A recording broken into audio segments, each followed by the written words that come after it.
is TNA, the new face of professional wrestling.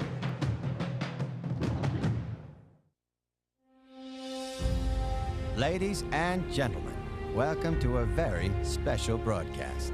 Tonight marks the return of a glorious Sunday spectacle. It's an American tradition, a new national pastime. No, I'm not talking about football. I'm talking about TNA wrestling on pay-per-view. Tonight, far from the frozen tundra of Lambeau Field, all eyes are here at the Impact Zone.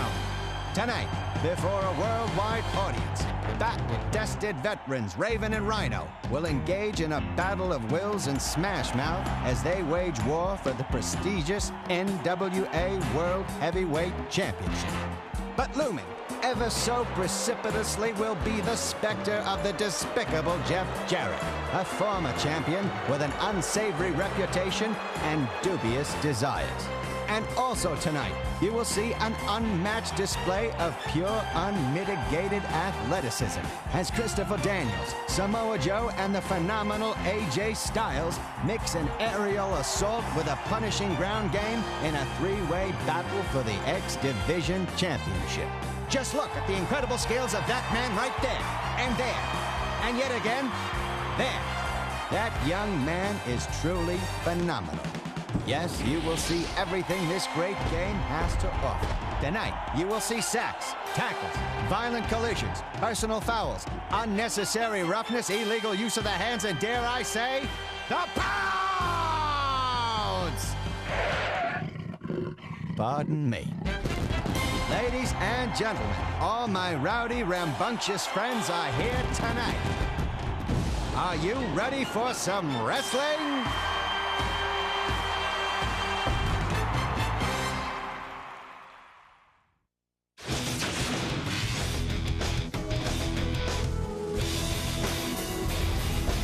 And now, All Jacked Up presents TNA Unbreakable.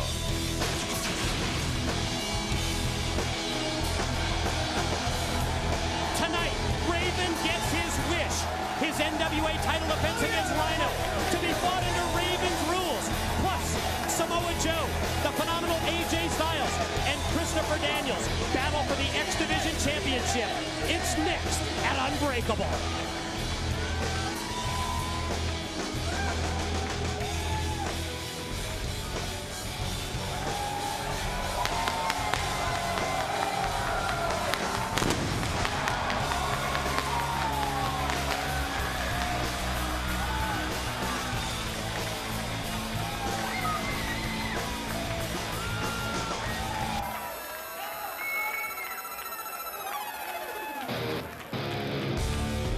The opening contest for Unbreakable live on pay-per-view is scheduled for one fall. About to make their way to the ring, the team of Elix Skipper, David Young, and Simon Diamond. They are the Diamonds in the Rough. We kick things off at Unbreakable with six-man tag team action, and there's no question that Simon Diamond, the teacher, the mentor, has turned the careers of David Young and Elix Skipper. Well, he's turned them around. He's turned them in a very positive fashion. He is the coach. He's got them all on the right path, and they are a cohesive unit. 3 Live Crew, we be dropping like bang. We still be getting round. And their opponents, they are the team of E.T. James, Conan, and the Truth. They are the 3 Live Crew. When it's me, the beat chisel. I'm rocking on that mic, can't you hear that whistle sizzle? For months, the 3 Live Crew, in the midst of what I call a family feud, caused by the constant interference of Kip James, the former longtime tag team partner of B.G. James, but now the crew operating on all cylinders. They're finally on the same page. Don, sing along. 3 Live Crew reunited, and it feels so good. Apologize, I doubted you for a second. Your alliance with Kip James, for that I'm sorry, my bad, dog. But you know what? Now we can do what we do best, entertain the best damn fans in the world, these TNA fans.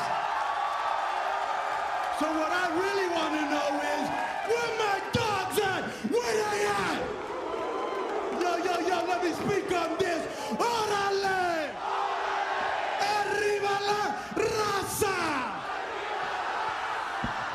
You know, it just can't be wrong when it feels this damn right. Now then, O-Town, see if you remember this one. Ladies and gentlemen, boys and girls, children of all ages, the NWA TNA proudly brings to you its soon-to-be NWA Tag Team Champions of the World! Not one, not two, but the 3 Live Crew! Much love to the Dirty South! Tell you what, Mike, it's a great feeling seeing those 3 in the ring again. They just have that charisma. They have that bond with the fans, and they are, like your Peaches and Herbs song that you were singing earlier, reunited, and it feels so good. Remember last month at Sacrifice, Conan, Ron the Truth Killings, defeated Kip James and the Alpha Male Monty Brown, thanks to the special referee B.G. James, who proved to the world, who proved to Ron the Truth Killings and Conan that yes, he was loyal to the crew. I'll tell you what, I was shocked by the decision. I was buying into it. Kip James was convinced that B.G. James was coming over to his side, but you saw how the crowd reacted. You saw how they felt about the situation. The roof came off when B.G. made his decision. But right now, he's got to deal with the diamonds in the rough. Think about it. You talked about it earlier.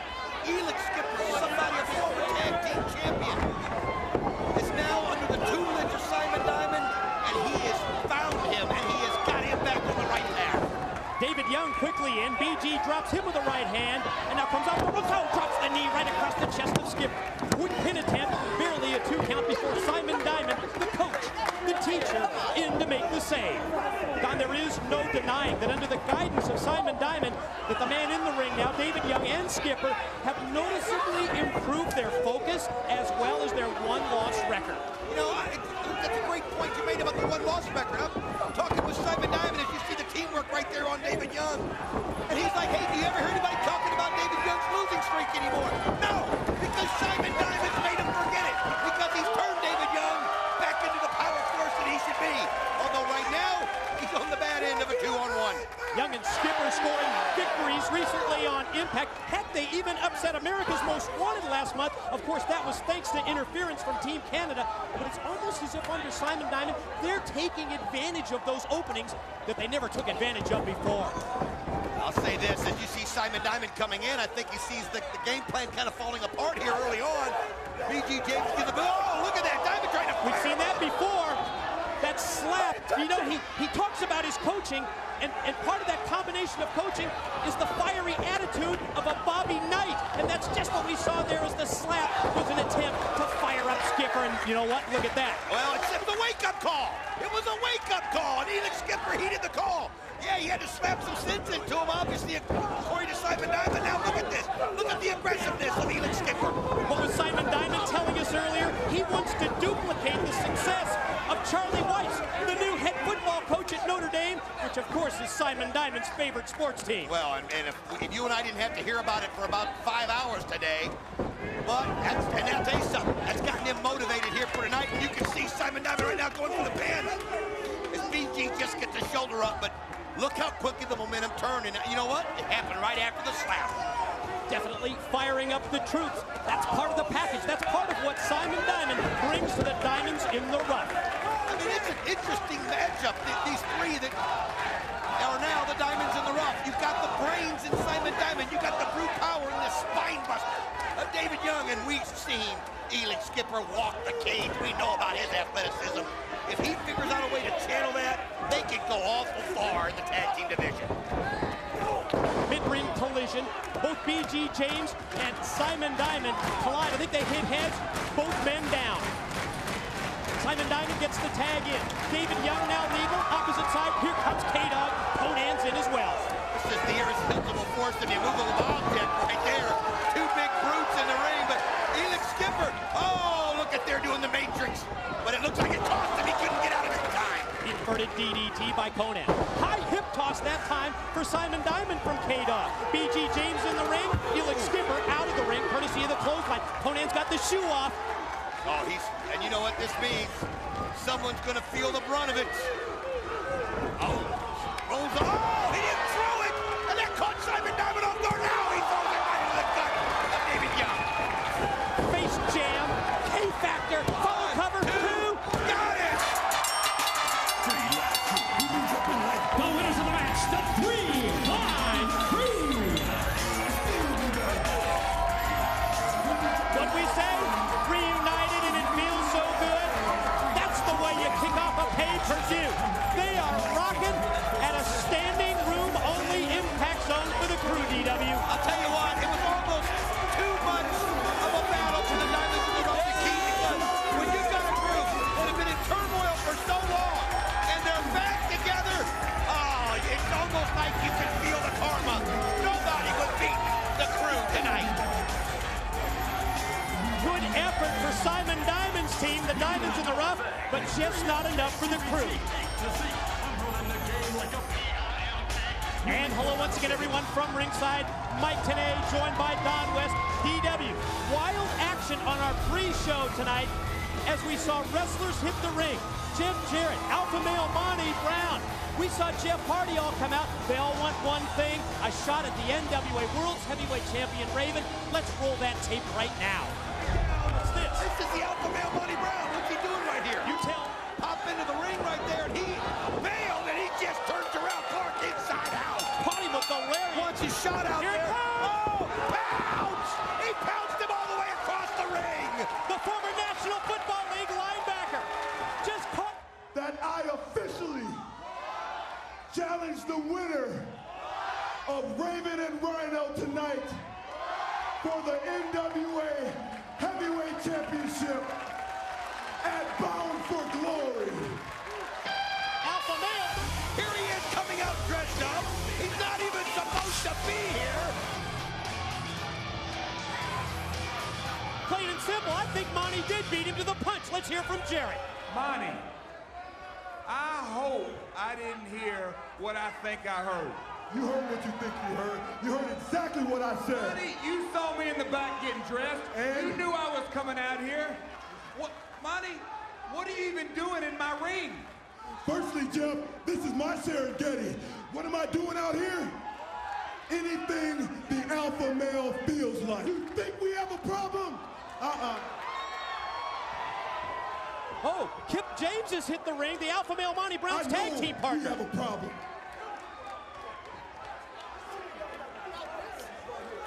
Kip James obviously wants to keep Monty Brown motivated on the match that they have later at Unbreakable right here, Mike. Uh-oh. The NWA World Title is me, the King of the Mountain. Jeff Hardy wants to be included in the NWA World Title picture, and here comes Hardy to the ring. Well, he goes right at it, but Jarrett's there waiting for him. See, oh, and Hardy comes off the ropes hard. Oh, he's pulling Jarrett out of there Kip for his own James protection. quickly to the ring to pull Jeff Jarrett away. Don, very interesting dynamic during that pregame countdown show. Jeff Jarrett in ring gear, not even scheduled for a match tonight at Unbreakable. I wonder what's going on. You know he's got some kind of a game plan. Boy, Monty Brown, he definitely wants a shot at the NWA World's Heavyweight title, and Jeff Hardy as well. Well, they all realize after Raven that the squeaky wheel gets the grease. So they're all going out there and letting everybody know they want to be the world champion. And that goes all the way down to Jeff Hardy. Very special showcase matchup at Unbreakable. It's next. Let's go to JB. The following contest is an X Division showcase about to make his way to the ring from Milwaukee, Wisconsin, Austin Aries. Austin Aries, so impressive in his TNA debut last month at Sacrifice. You remember the online voting at TNAWrestling.com. You voted him as the independent wrestler that you wanted to see, and he was real competitive against Christopher Daniels. His opponent from Tampa, Florida, this is Roderick Strong. This showcase matchup is an indication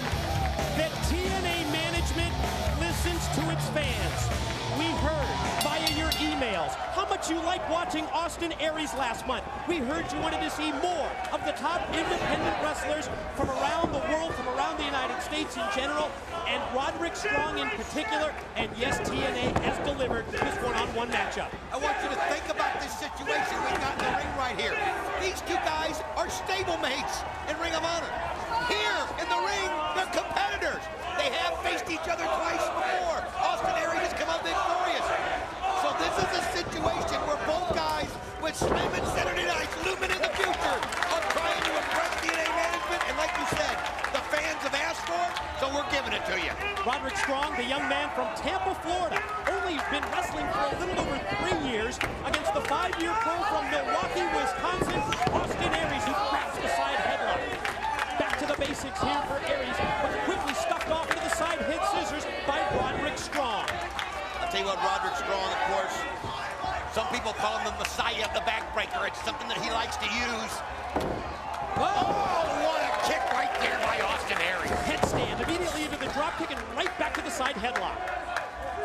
He'll also be trying to get that Boston Crab because of the stronghold in there to finish off Aries. It's something he's never been able to get into him.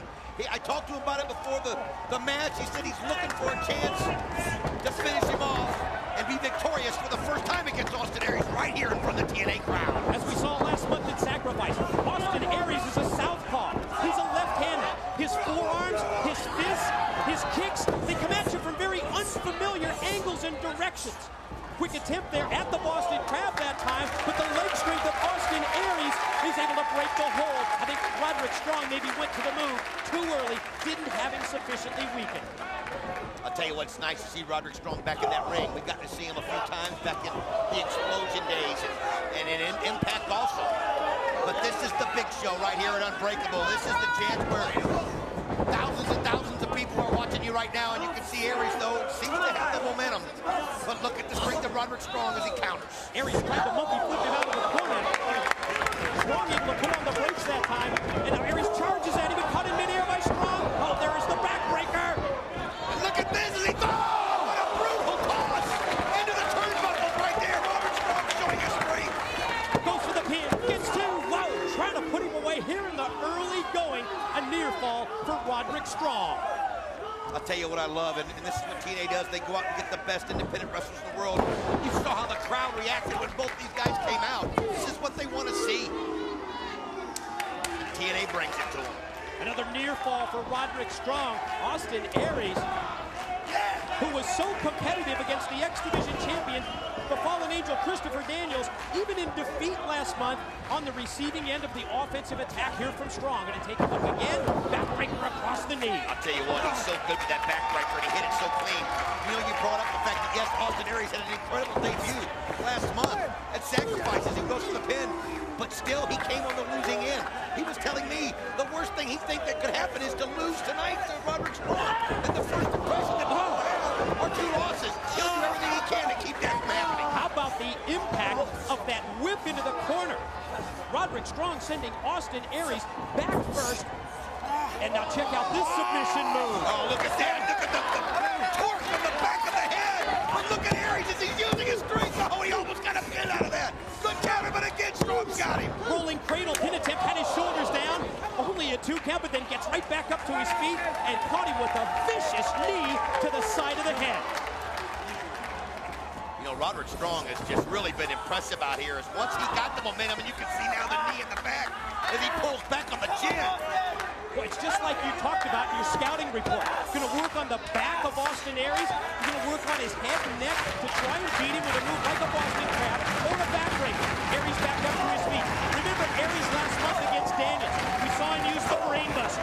We saw him try for that 450 splash. Wow. Aries springs off the ropes. Here he goes. 1, 2, no. I'll tell you what, every time it looks like Aries gets the momentum, Roderick Strong's right there to counter it. Boy, you're right. Aries tries to turn the matchup in his favor, and Roderick Strong has a counter for him. Maybe it's part of that familiarity, being stablemates that you talked about earlier.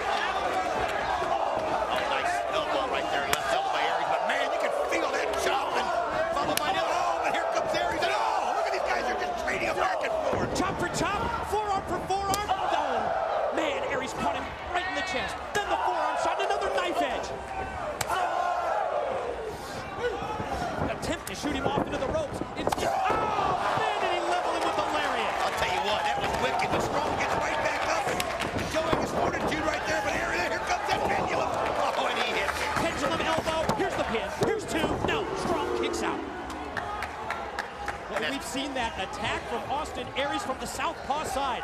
The left arm lariats, the left arm forearm shots.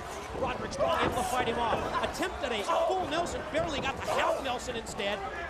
Rocking him, Aries, elbow shots, and boy, are those babies laid in there to the side of the head. Sometimes you just gotta throw technique out the window. Oh, man!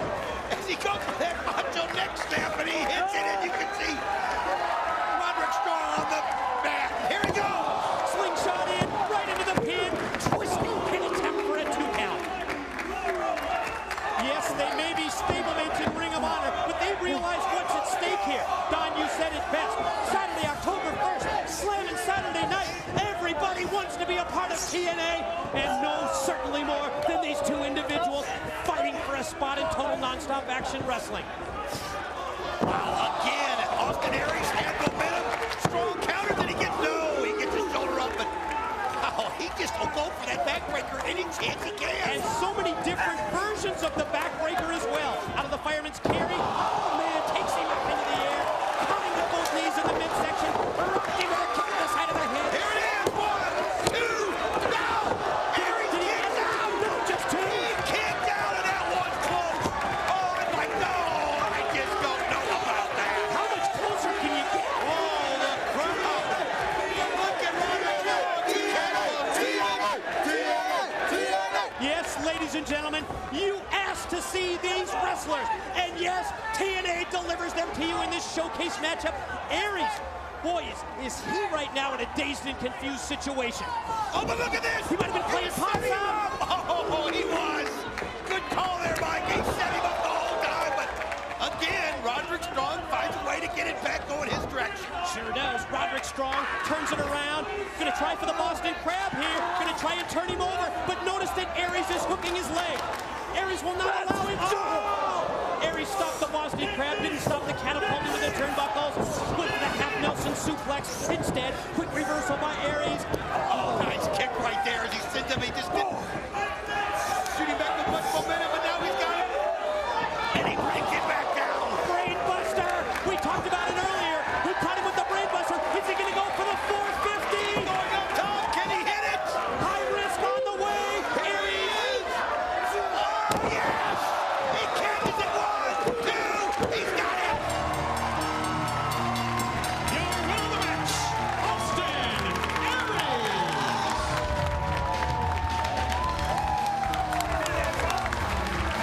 450 into the front splash and the 3 count. Guys, is there any way we can take another look at the finishing move? Here it goes, DW. And look how far he's got to go out to the middle of the ring.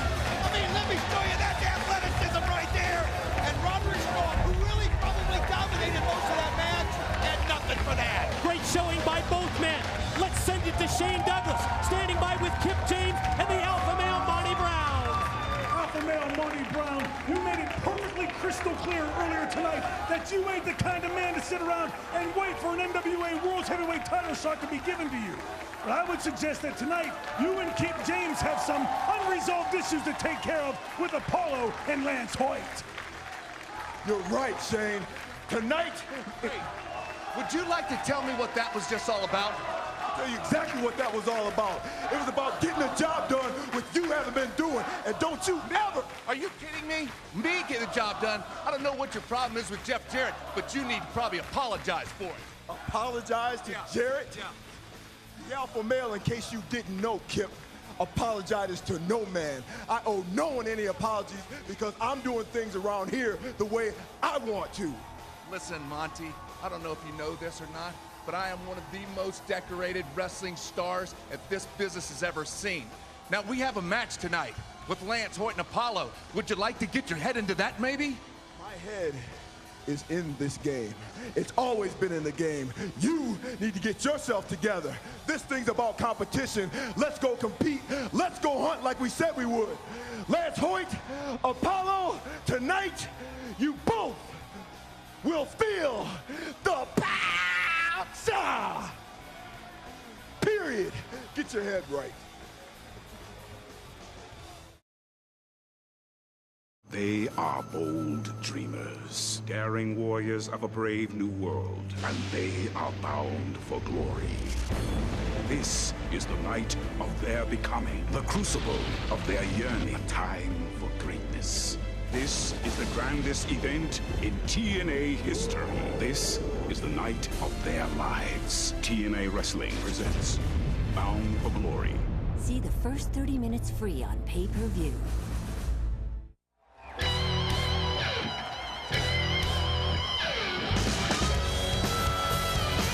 The following contest is tag team action. About to make his way to the ring, Kip James. Well, I certainly sense some differences between this man, Kip James, and the alpha male, Monty Brown.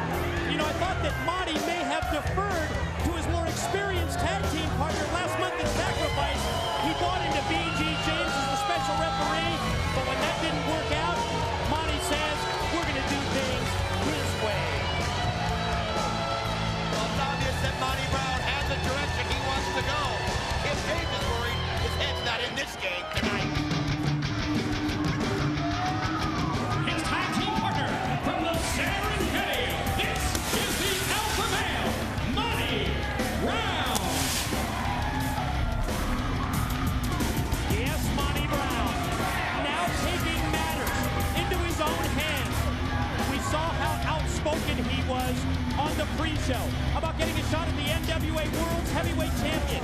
And we also saw how physical he can get recently on Impact when he and Kip James, they were responsible for injuring Sonny Siaki. Oh, and it was a brutal neck injury that we saw. And Siaki, though, is here. He will be here today, but he won't be able to go because, well, it was just brutal what they did next year. Sonny Siaki suffering that very serious neck injury. Going to be sidelined for a little while, but he's here today to support the team that will oppose the alpha male and Kip James. He's here to support Apollo and Lance Hoyt. Let's hear the official intro from JB. And their opponents, being accompanied to the ring by Sonny Siaki from Puerto Rico. This is Apollo. Well, there you see it. Sonny Siaki wearing the neck brace after being dropped on his throat, dropped right against a steel chair. He's sidelined. Alpha male and Kip James don't seem too concerned, do they? His tag team partner from the Lone Star States, he is Lance Hoyt.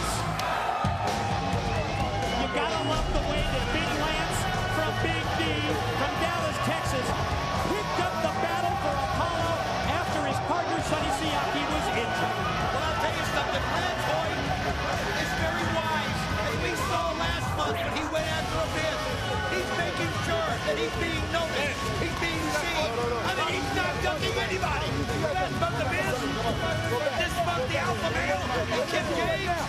I'll tell you something. I'm proud of Lance Hoyt by coming in here to stand in for Sonny Siaki. This is going to be brute strength against brute strength tonight. Siaki wants to accompany Apollo and Lance Hoyt to the ring for this match. He's not been medically cleared. As a result, they have pulled Sonny Siaki to head back to the locker room. I'm sure they appreciate the support. I'm sure the fans here at the Impact Zone happy to see that Sonny Siaki is on the road to recovery. I think it's a smart call by Apollo and Lance Hoyt after what Monty Brown and Kip James recently did on Impact to Siaki. Well, they can't be worried about Sonny Siaki while they're in this match. They got to be total 100% concentration when you're taking on the alpha male with Kip James. It's a good move, and if somehow, some way, a body runs into Siaki and he falls into a rail or onto the floor and re-injures that neck, he may never wrestle again. So it was a great move on their part. You know Siaki wants to be here to give them the moral support, but this is about taking care of business. This is about revenge for Apollo and Lance Hoyt. Don, right before this matchup started, we saw the video package detailing TNA's return to pay-per-view in the month of October, and quite simply, it is going to be the biggest pay-per-view event in the 3+ year history of TNA. It's October the 23rd, it's Bound for Glory, but there's so much more than the pay-per-view event, that entire weekend, Don, dedicated to the fans of Total Nonstop Action Wrestling. Oh, this is going to be an entire weekend extravaganza. Go to TNAWrestling.com. Find out how you can be a part of it, because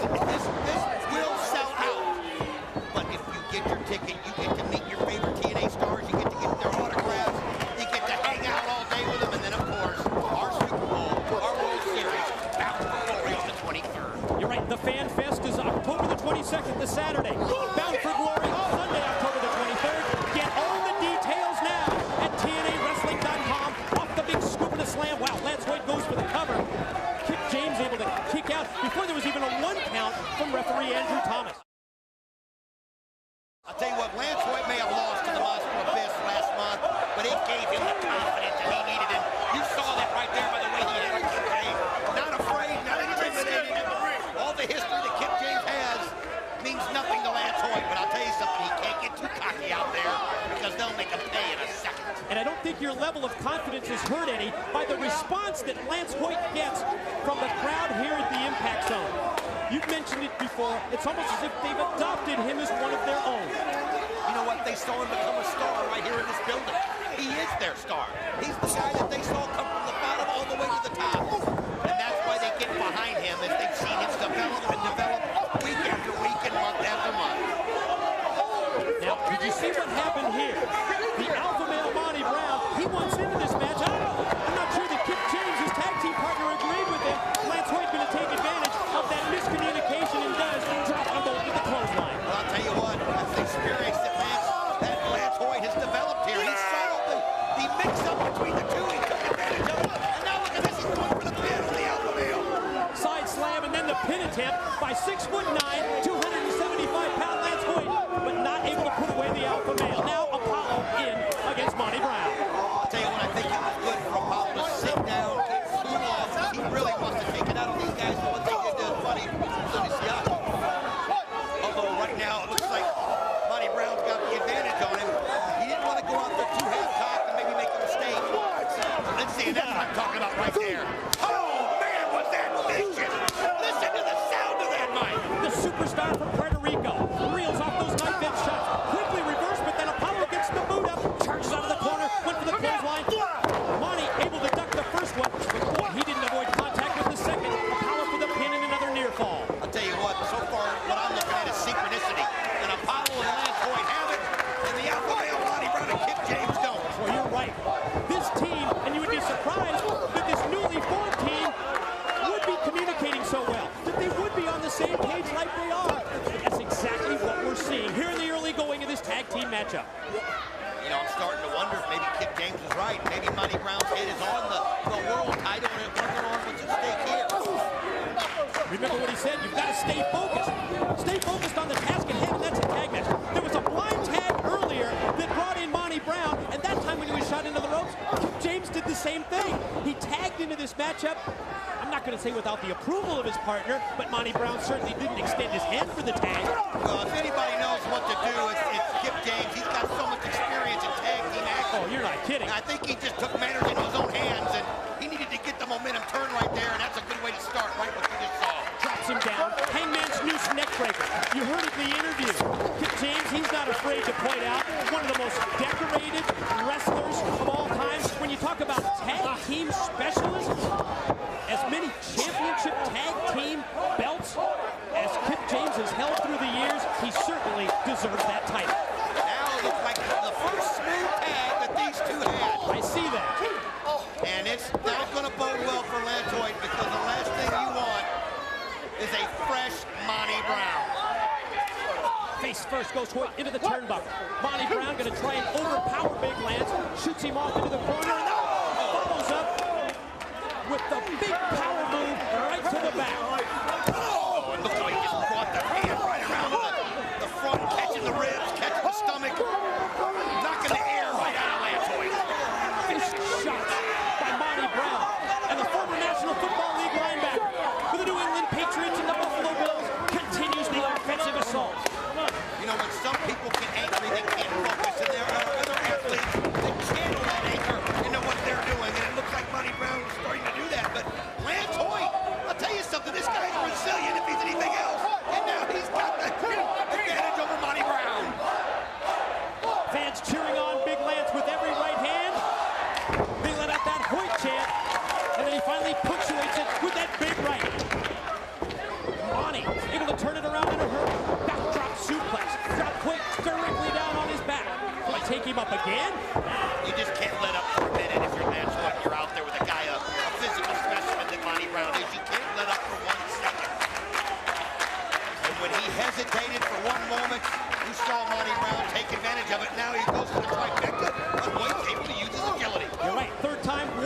charm. Hoyt lands on his feet.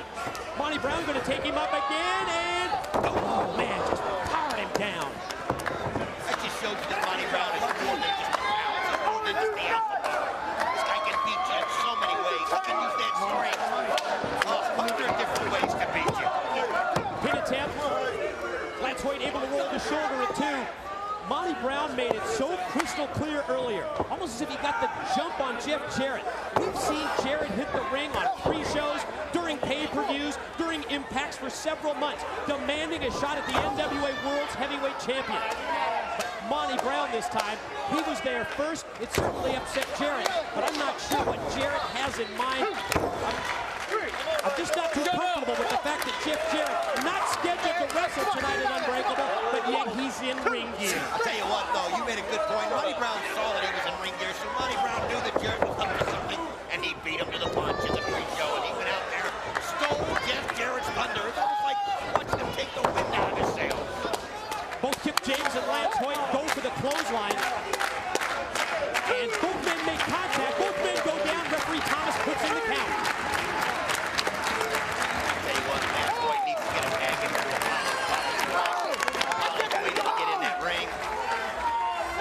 Hoyt has showed himself admirably, and he's hung in there toe for toe.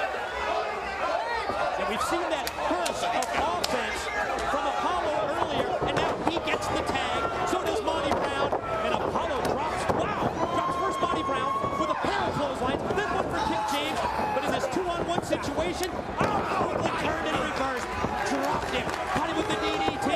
You know, you don't realize how big Apollo is until you see him out there with the monsters like Monty Brown and Kip James. He stands shoulder to shoulder with an eye to eye with these guys. I mean, he's just as big. Look at this power move. Apollo's on fire. Here he goes. Pin, 2. Kip James in for the save. Caught him with the double sledge to the back. Broke it up in 2. Nice move right there. Big boot by Lance Hoyt. First the Famouser, but then Big Lance got the big boot up. Could he be going for that moonsault? This is a long way to travel. And he hits it perfectly. 6'9", 275, and he hit the top rope moonsault. I'll tell you what, though, he made a mistake, and that's where inexperience comes in. He should have went directly for the pin. Instead, he wanted to enjoy that moment of hitting that move, and it cost him. Lance Hoyt and Monty Brown battle out on the arena floor. Lance Hoyt just got posted by the alpha male. Oh, it's 2-on-1, and here you can see Monty Brown. Apollo gets out of the way. Jeez, I'm kidding now! Another miscommunication problem for this team, and Kip James walked into a super kick. 1, 2, no! Kip James able to get his shoulder up. Wow. I thought it was over. That had to be just on instinct alone. Oh, you can see that super kick by Apollo. Apollo's been so impressive since he's come in here right now. Again, Lance Hoyt, who took that shot from the ring post, is nowhere to be found. Yeah, you're right. Monty Brown had to break it up. And now going to fire Apollo up. Here they go. And he hit it perfectly. Right into the ribs. Is it done? It's academic. Your winners, the team of Kip James and the alpha male, Monty Brown. Well, they did have communication problems, but you can't take away the bottom line. And the bottom line is a victory for the team of the alpha male and Kip James, thanks to the pounce of Monty Brown. Well, you've got to be cohesive, and they finally did at the end right there, but you can see there's still communication problems. And there you see even further that miscommunication and the communication problems between this team. To the back, where Tracy's standing by with Team Canada. I'm standing here in a very intense locker room as all 4 members of Team Canada will see action tonight. That's right, Tracy. And as a Canadian, you should know we wouldn't have it any other way. Guys, listen up. You guys need to be on the top of your game tonight. You guys are gonna have to outlast 3 of the greatest tag teams if you guys want to bring the belts back to Canada. All right? Just think about that. Don't worry, Beanie, we can do it. It's 6-on-2. How are we gonna... The referee's American, and Jimmy Hart's gonna be at ringside. What are we gonna do? What are we gonna do? For the love of God, man, will you get a grip? A1, the free ride, it's over. It's time to step it up. and start earning your keep around here. Just like I'm going to step it up tonight against you, Jeff Hardy. Charismatic enigma, my Canadian ass. As far as I'm concerned, you're nothing but a half-baked nut job. And tonight, unfortunately for you, you're next on my list to be Canadianized. But first, Petey, your match with Chris Sabin is next. Sabin, you and I, we have a long history together. Same wrestling school, same graduating class, even the same coach. Hell, we even worked our way up the ranks here at TNA together. But there's one thing that has always set me apart from you, and that is the most devastating, outstanding, breathtaking, extraordinary move in all history of professional wrestling, the Canadian Destroyer. And Sabin, you're just like every other American. Inferior.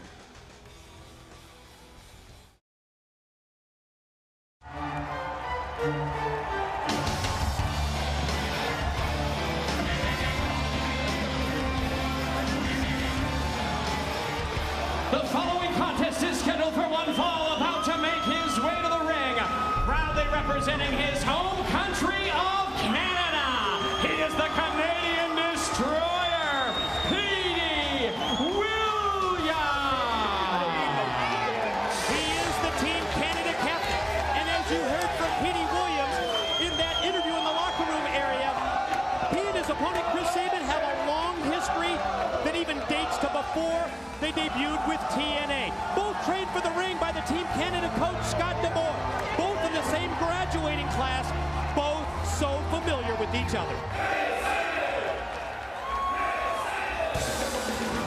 And his opponent from Detroit, Michigan, he is Chris Sabin. Want to point out that Chris Sabin was originally scheduled to wrestle Mexico's Shocker tonight here at Unbreakable. But when the AAA promotion in Mexico changed Shocker's booking last night to an event in Ciudad Madero, deep in the Yucatan Peninsula, it made it logistically impossible to get a flight to Orlando, Florida, and as a result, TNA management changed the matchup, and I think we're in for an outstanding bout here between Sabin and Williams. Well, TNA management steps up again. If you're going to give the crowd what they want, put two former X-Division champions who can't stand each other in the ring. Two guys that are so similar in style, similar in size, similar in weight, and know each other like the back of their hand. How can it get any better than Chris Sabin against Petey Williams? How similar are they? Both Sabin and Williams, 23 years old. Williams, a 4-year pro. Sabin in his 5th year. Sabin, a 2-time X-Division champion. Petey Williams, oh man, almost pinned here by Sabin in the early going. Petey Williams, a former X-Division champion, and remember, he held that title for 5 months, which was a record until the fallen angel Christopher Daniels eclipsed it. I'll tell you what, tonight you're seeing the best the X-Division has. When you think about these two men in the ring right now, when you think about later on, Samoa Joe, AJ Styles, and Christopher Daniels, the X-Division champions. But you know what? Even though there's nothing at stake, there's no belt at stake. Well, there is something at stake, and it's called pride.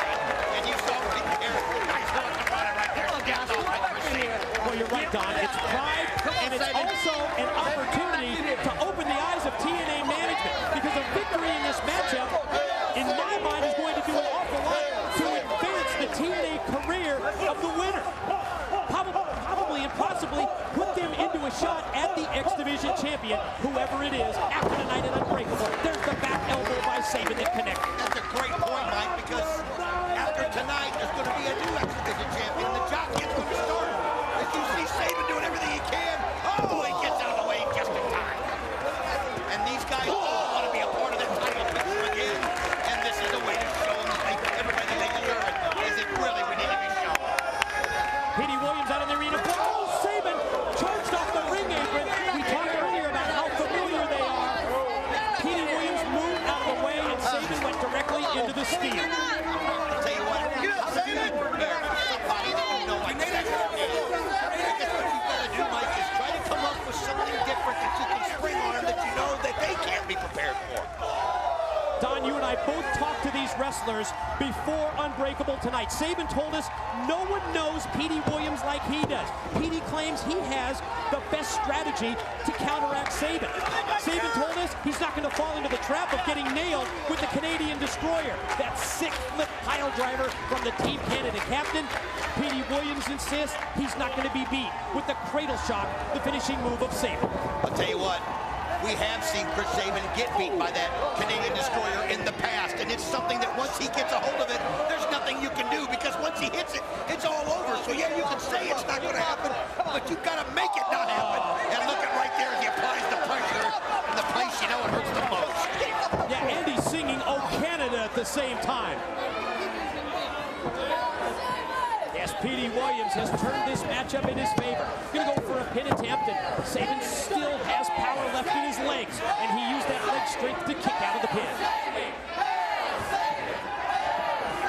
You know, most times when you're preparing for somebody like Shocker, like Chris Sabin was, you might come into a match like this not ready because you haven't been thinking about that opponent night and day. Well, I asked Chris Sabin about that, and he's like, I think about Petey Williams in that ring every night and every day.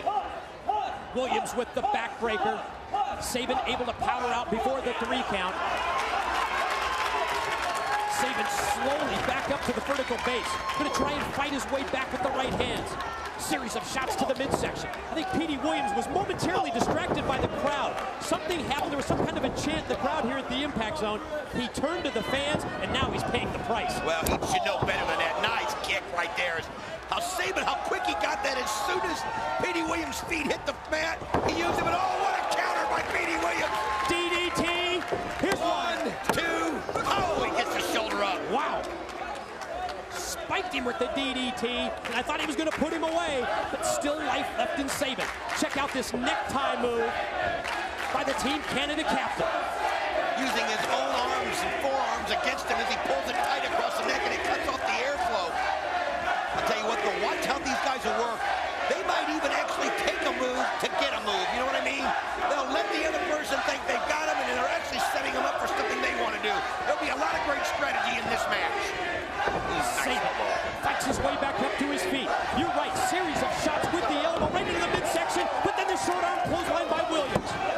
Well, obviously he just hadn't quite gotten his air back after that necktie move that Petey Williams used on him, and it's something that he's just, you know, you lose your air, and it takes everything out of you. Petey Williams should use that to his advantage. Don't hesitate, and there he goes, right back for the neck again and taking the air out of him again. Don, our thoughts tonight on September 11, 2005, with those of you impacted by both the 4-year anniversary of 9/11 as well as the recent tragedy as a result of Hurricane Katrina. Thanks to all of you for inviting us into your homes. So far, it's been great. It's been a great Unbreakable, and we dedicate everything tonight here at Unbreakable to those thoughts, to those of you impacted by both 9/11 as well as Hurricane Katrina, and Petey Williams caught him with the dropkick. I tell you what, I hope there's somewhere where they can watch this because they need some relief and they get this just to escape for just a while like you can at Unbreakable. But always remember, if you want to help out, 1-800-HELP-NOW is a great number that can get you to the Red Cross, and you can help the evacuees of Katrina and help out down there.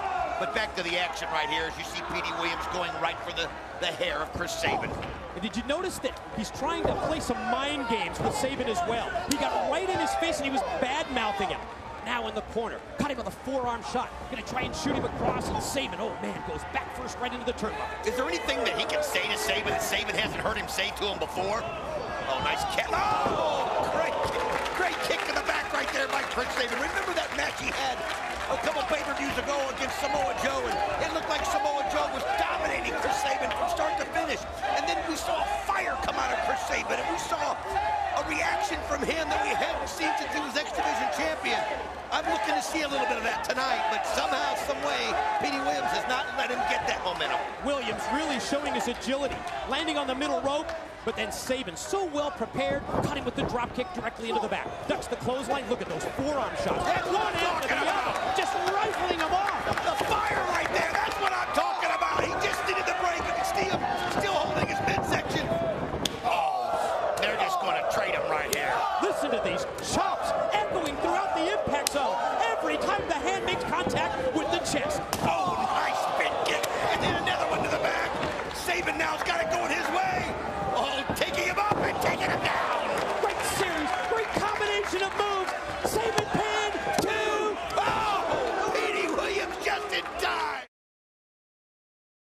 just barely getting the shoulder up before the hand of referee Mark Johnson counted 3. I'll tell you what, though, we saw that fire coming out of Chris Sabin again. That fire that, I'm telling you, you and I have always said it, Mike, this kid can be one of the best, if not the best one day.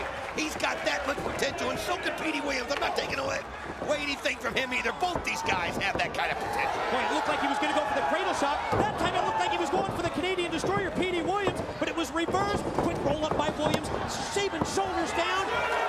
Gonna go for the sharpshooter. Well, we know that Petey Williams is more than just the Canadian Destroyer, and he might be trying to make Chris Sabin think it was Destroyer. Now look at him, he's got him with the sharpshooter right here. Is he gonna tap out? Sabin fighting through the pain of the submission hold. Sharpshooter applied by Petey Williams, the Team Canada captain, and Sabin makes his way to the ropes for the break. That's just pure guts, pure determination right there, Mike. Look at it, it's taking everything out of him. You can see he's drained, and Petey Williams should be taking advantage of this right now. He's got him vulnerable. And Don, you can hear him all the way across the ring, or maybe one of the microphones just picking it up. But he's bad-mouthing Sabin at the same time as he's unleashing the offense. Now out of the corner, Sabin fired across, goes back first into the turnbuckles, spins around, catches Williams with an elbow. Oh, elbow right there by Chris Sabin as he hits him with an DDT. Here we go. DDT equals 1, 2, no, not 3. Wow. He snapped that off, though. I've got to give Petey Williams credit. That had to be just pure instinct right there. Pure just reaction.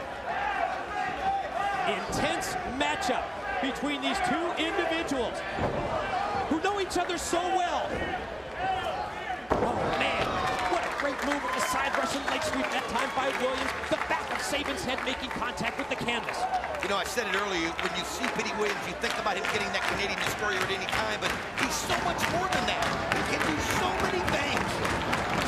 Gonna reel him in. Usually, that's the precursor to the Canadian Destroyer. There's the boot. Here we go. Oh, but right away, Sabin goes down to 1 knee. Perfect counter. Drop down to the knee. Don't let him take you over. Williams able to hook the top rope. Elevates Sabin to the apron. Sabin gonna go springboard. Oh, but he misses. Petey Williams just swept him away. It's that familiarity again. Went for the springboard drop kick, and you're right. He just fly swatted him right out of the way. Oh, nice move right there. Petey Williams going for it again. Oh! Great series of near falls in this ultra-competitive matchup. Williams going to go back to the sharpshooter one more time. He's trying to pull him farther out into the ring, and he just doesn't have it in strong enough. Oh, wait a minute. Maybe he does, and he does move it back to the middle of the ring. And that's going to make it so much harder for Sabin to get to the ropes. Boy, you caught that just as Sabin started to make his way to the safety of the rope break. Petey Williams used his strength, dug down deep, and pulled him right back towards the middle. I'll tell you what I liked there about Sabin was he realized he wasn't going to get to the ropes, so he had to come up with an alternate means, and he was able to counter that and get out of it. But Petey Williams has the momentum right now. But can he take advantage? Can he turn that momentum into the 3 count or the submission win? Fired off again, back first into the turnbuckle. Petey Williams going to come right at him.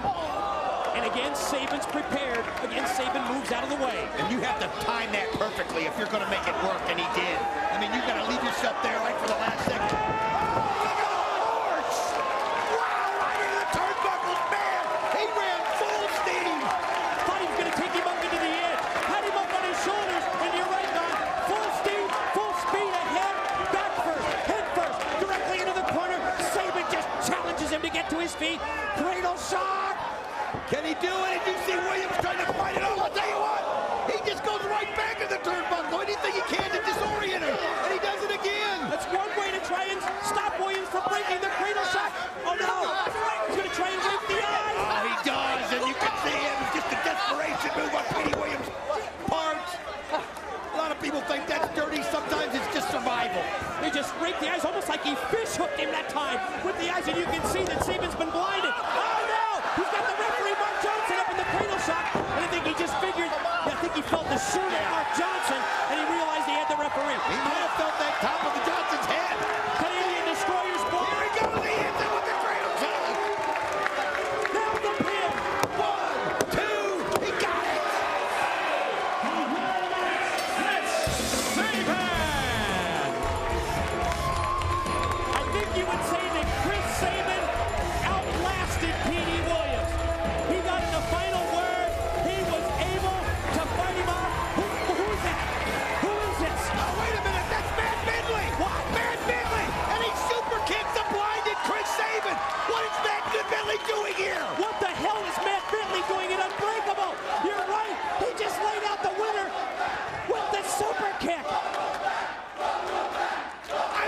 just uncalled for after the match that these two put on. I mean, he just drilled Chris Sabin. You know, a lot of people thought that I was bound to head up north. But you know what? TNA is my home. And the only place that Matt Bentley is bound for glory. Now you can't have the biggest pay-per-view in TNA history without the most innovative match in wrestling history. The match that I made famous. The Ultimate X. Whoa! Ultimate X at Bound for Glory? He was the original winner of Ultimate X. Wow! Matt Bentley making a statement with his ring. And he just got the super kick on Petey Williams. He set him up right there, and then it looked like he was leaving the ring, and then he drilled him as Williams and Sabin both feel the force of the super kick. Coming up next at Unbreakable, it's the Monster Abyss against Sabu.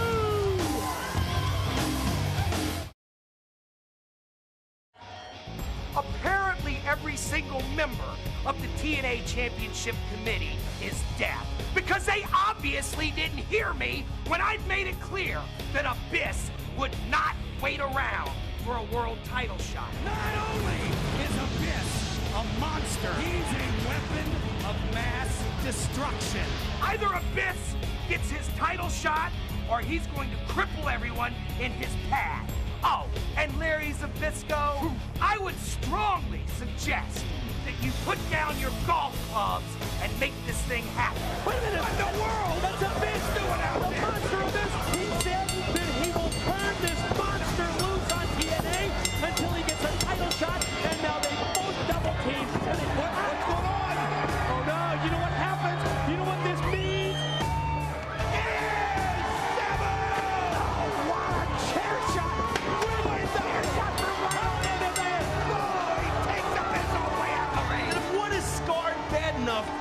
One no longer feels the pain. Oh, this guy is just unbelievable. He has dedicated himself to being the best again. Something that he was so proud of. The man is homicidal, genocidal, suicidal. But you are not a 6'8", 350-pound monster like Abyss. He is a weapon of mass destruction. And if he does not get his way, the end result is obvious. Nick, you lose.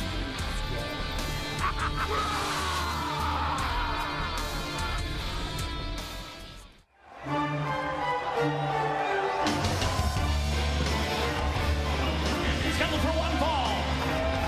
Being led to the ring by James Mitchell. Weighing in excess of over 350 pounds. He is the Monster Abyss.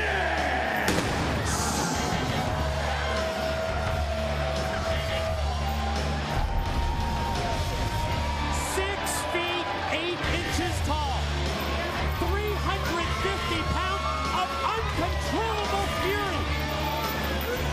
Can the man accompanying him to the ring, James Mitchell, can he keep him in control, or does he even want to? If anybody can, he's the only one that I've ever seen that had any semblance of control over that monster. But like you said, when it all breaks down, Abyss has a one-track mind, and nobody is going to get in that way.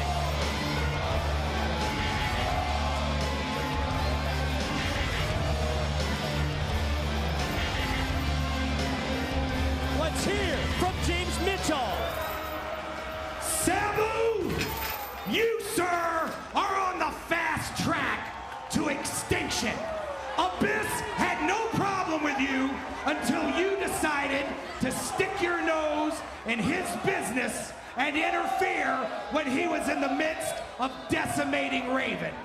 Now, Sabu, you may be a hardcore icon, but not even you can withstand a head-on collision with a 6'8", 350-pound weapon of mass destruction.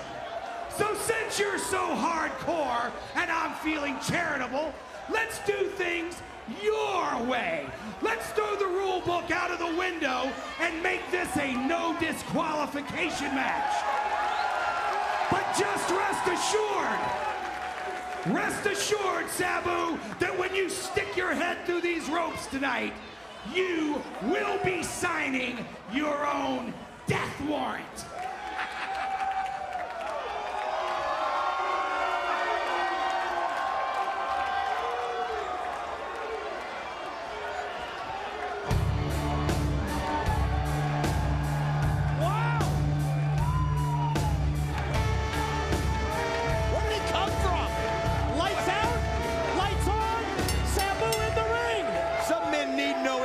And that's one of them right there.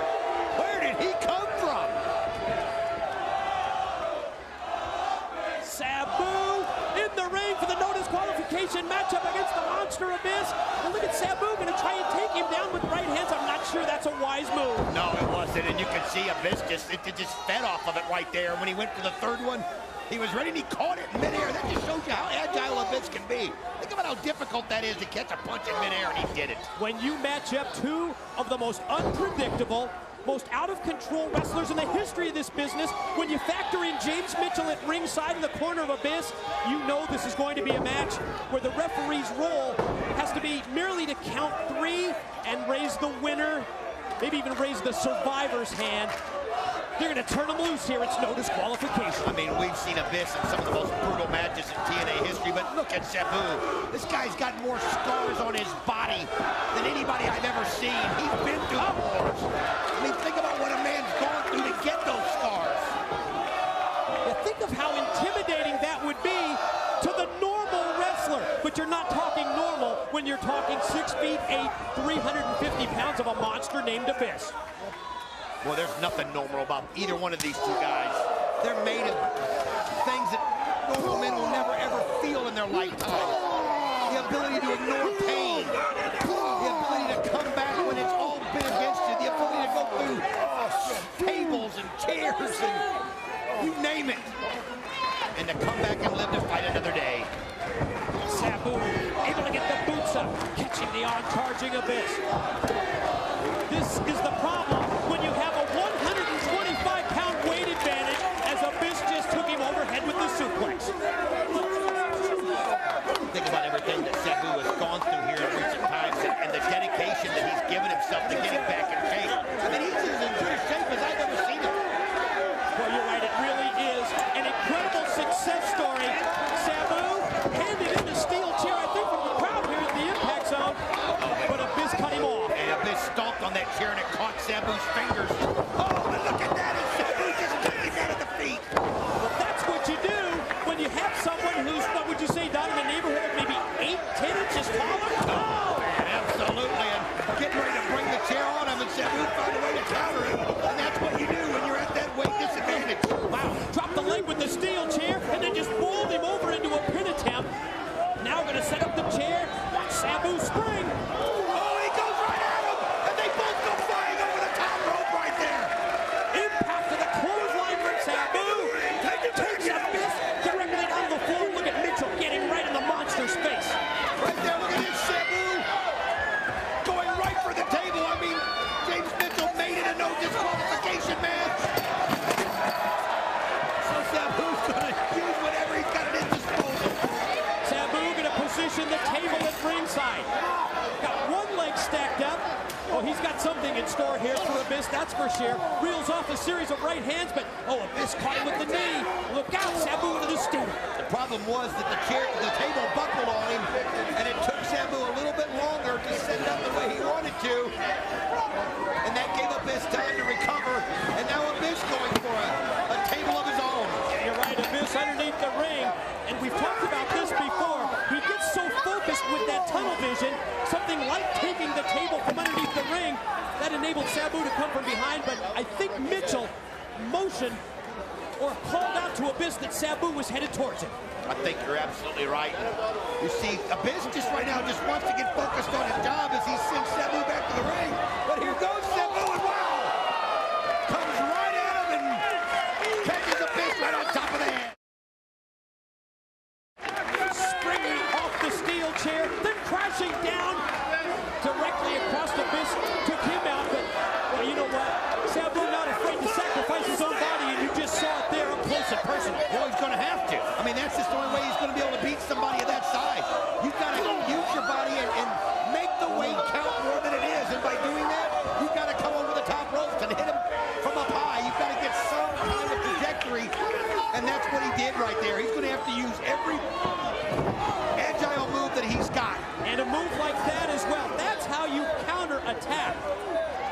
125-pound and an 8-inch height advantage at the same time. You take the big man down. Double spring. Oh, man!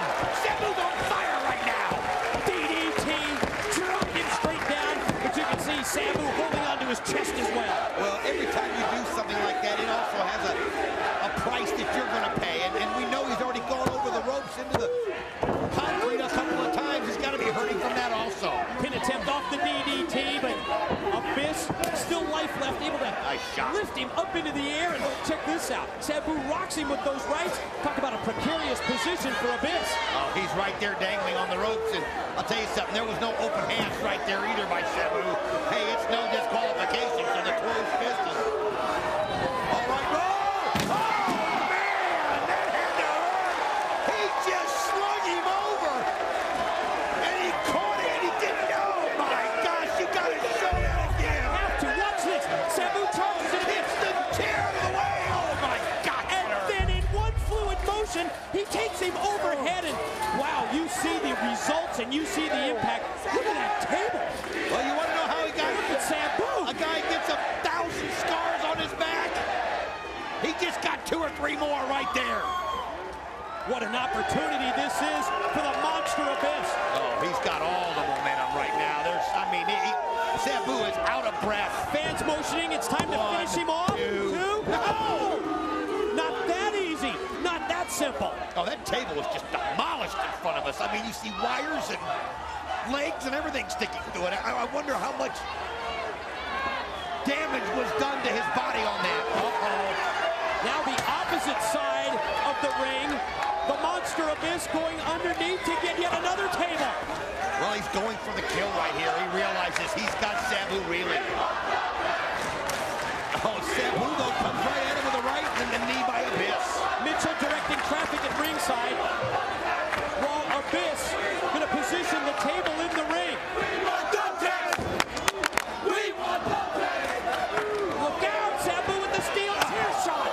Catches him on the back right there. Oh, he brings it right to the top of the head. Oh! You can just feel that, Mike. I mean, he just... 1, 2. Oh, showing the muscle. Just flung him back like it was nothing. Vicious, violent, lethal chair shots by Sabu. But amazingly, Abyss not going to be taken down for the 3 count. Oh, look at that. Battle-worn body he's got right there. And I'll tell you something. That's right now he's ignoring all the... Look at this. Unbelievable! That's the only word that describes it.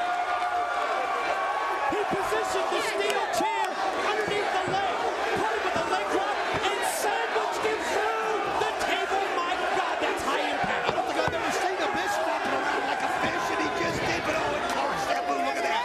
He can't even get up on his own. You're right, Donnie. He's trying to regroup here. You can tell that he's trying to clear the cobwebs. 1, 2. Oh, look at this. Oh, James Mitchell put the foot on the rope. Referee Rudy Charles didn't see Mitchell do it. He just happened to be in the right place. Oh, Sabu can't believe it. You know Sabu knows who's responsible. He's pointing at Father Mitchell right now. Oh. Sabu gonna bring Mitchell in. He's got his back turned to Abyss. I'll tell you what, Mitchell took one right there for Abyss, as he knew he had Sabu so enraged. And now look at this. Got him in that torture rack, Mike. And oh, man! Shock treatment. Drop down Sabu. You saw Abyss at the same time crashing into the table as well. Oh, you just gotta know that the ribs of Sabu, oh no! He's somehow looking to go right back to the ribs. He is beat up, the pain is obvious. Abyss has got to be in pain himself, we just can't see it on his face. Level of violence in this no disqualification matchup, exactly what we anticipated. Again, Mitchell has a game plan. He's got some strategy.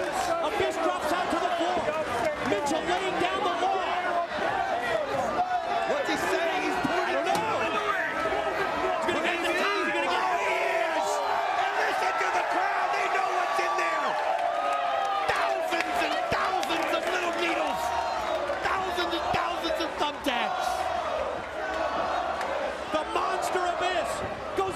six-sided ring. Brings the thumbtacks in. Drops Sabu with a right hand. Look out. I don't blame you. Referee Rudy Charles bails out. Yeah. Hey, there's no place right now for a referee to get in the middle of this. No disqualification. Anything goes, and there's the thumbtack. Look at that visual. You saw Abyss trying to spread the thumbtacks so that they do more damage. He's got him throttled. Is he going to try and choke slam him into the tacks? Here he goes. Oh, you can see the counter. Nice counter by Sabu. He's in so much pain, but he realizes the pain he's going to feel if he falls on that pile of tacks right there. Sabu, clothesline, trying to bring down this big tree, but he can't. Going to try and powerbomb him. There he goes. Has he got it? Look at Sabu as he's fighting it all. Fighting for his life, desperately trying to avoid going back first into the tacks. I'll tell you what, good move by Sabu, though. You saw how he turned Abyss around so that he couldn't be in the direction of the tacks, and now he nails him with the chair. And here he goes. Oh, he's got it. He goes up on the ropes. He comes around. Oh, wait a minute. Oh! Went for the double spring. Oh, you gotta be kidding me. Look at that. And Abyss black hole slamming back first. Into those thousands. Oh, God. That just looks awful. Look at the puncture wounds on the back of Sabu. The result of being black hole Look at that. Abyss has been on the end of that so many times. 1, 2, done. The winner of the match, Abyss.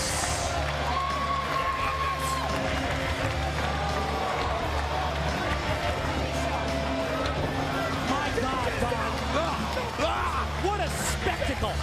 We've got it. If there's any way we can take a look at how this matchup unfolded.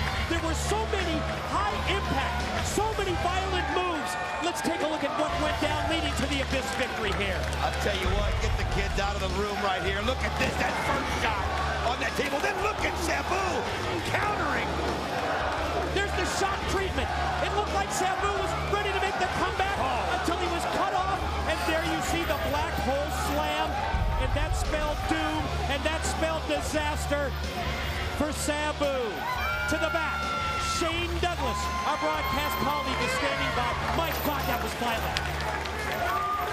Well, I was told I was here to interview both members of the team that won the Chris Candido Memorial Tournament. Alex, it seems like you're without a partner, so the old franchise dying to know, where is Sean Waltman? Excellent question, franchise. And believe me, no one would love to give you an answer more than myself. But the fact of the matter is, I don't know where Sean Waltman's at. Everybody comes up to me and they say, Sean Waltman, he's a little kooky. He's a little zany. He's a little out there. But he comes through in the end. And I'm gonna need him to tonight. Because as one half of the Chris Candido Memorial Cup winners, I'm entitled to a World Tag Team title shot. And the Total Non-Stop Alley World Tour is going down to the ring with or without Sean Waltman. Back inside the impact zone, while they clean the carnage up in the ring, it's TNA and West back at ringside. You ever seen anything like that? So physical, so brutally violent, Don? Well, I'll tell you what, James Mitchell called for it. He called for no disqualification, and they were able to back it up. I mean, it was brutal. But I'm still a little confused by what we just saw. I heard that. Alex Shelley, no Sean Waltman. I mean, here you get a chance to become tag team champions of the world, and he's leaving them hanging dry. What's going on right now? What's the one thing we know about Sean Waltman? He's totally unpredictable. You never know how he's going to react. You don't know if he's going to be at the event or not, and obviously that's what Alex Shelley just talked about. He said his tag team partner, and you would hope it's someone that he could rely on. Someone that he trusted enough to be joined together in the Candido Cup, an event that was for the memory of Chris Candido, a wrestler who went out of his way to help the youngsters in the locker room. And in the memory of Candido, you would think that Waltman would do everything within his power to be here to further help the youngster Alex Shelley. Well, some people are all about themselves, and Alex Shelley might have to go out there by himself, but he'll do it. I mean, the odds won't be good for him if he has to. But you know what? He might be able to use the fact that the Naturals and America's Most Wanted and Team Canada all hate each other so much that they might all be focused on themselves. Maybe he can get lucky and steal one. That is just one of 3 championship matchups yet to come tonight at Unbreakable. But now it's time to go to JB. Let's introduce the next match. The following contest is scheduled for one fall. About to make his way to the ring, proudly representing his home country of Canada, he is Bobby Roode. I'll tell you what, Bobby Roode is somebody that we have known is going to have a singles run one day. He's got so much power, so much potential, and whether it be in the X division or the heavyweight division, this guy can do it. But he's got his work cut out for him today, Mike, as he's going to face somebody that the crowd gets behind, and that's the charismatic enigma, Jeff Hardy, a guy who's unpredictable in his own right. 28-year-old, 7-year pro from Peterborough, Ontario, Bobby Roode, and here's his opponent.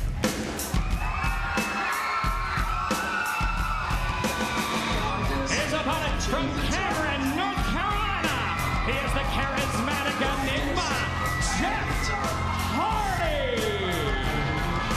Straight to the top, we'll keep heading up.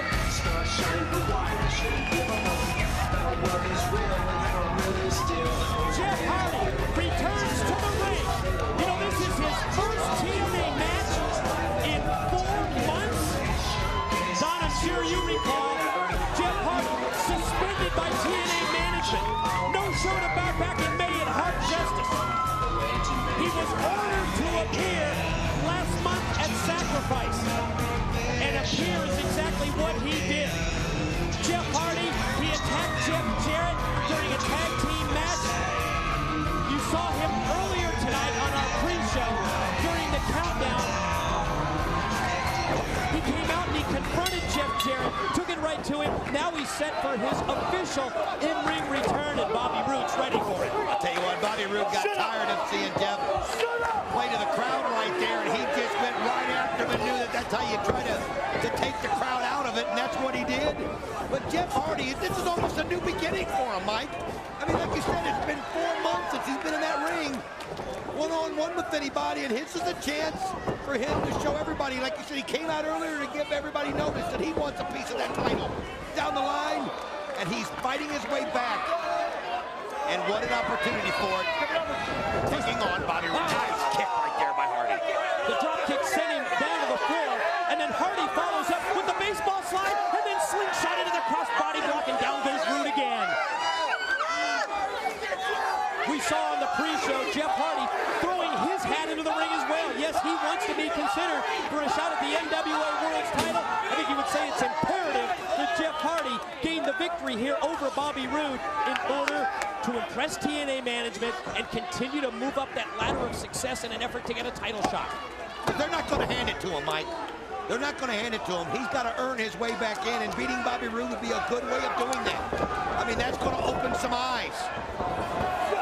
But oh, nice move right there by Roode as you saw Hardy just come right down on that rope, right there on his neck. Hardy went for the double spring.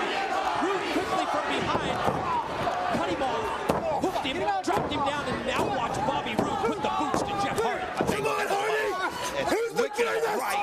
Who's the greatest? Now look at Bobby Roode just screaming in Jeff Hardy's face, trying to get in between his ears a little bit. The intimidation tactics that we have seen from Team Canada since they made their debut here in TNA. Right. I mean, the force of that right that Roode just proved.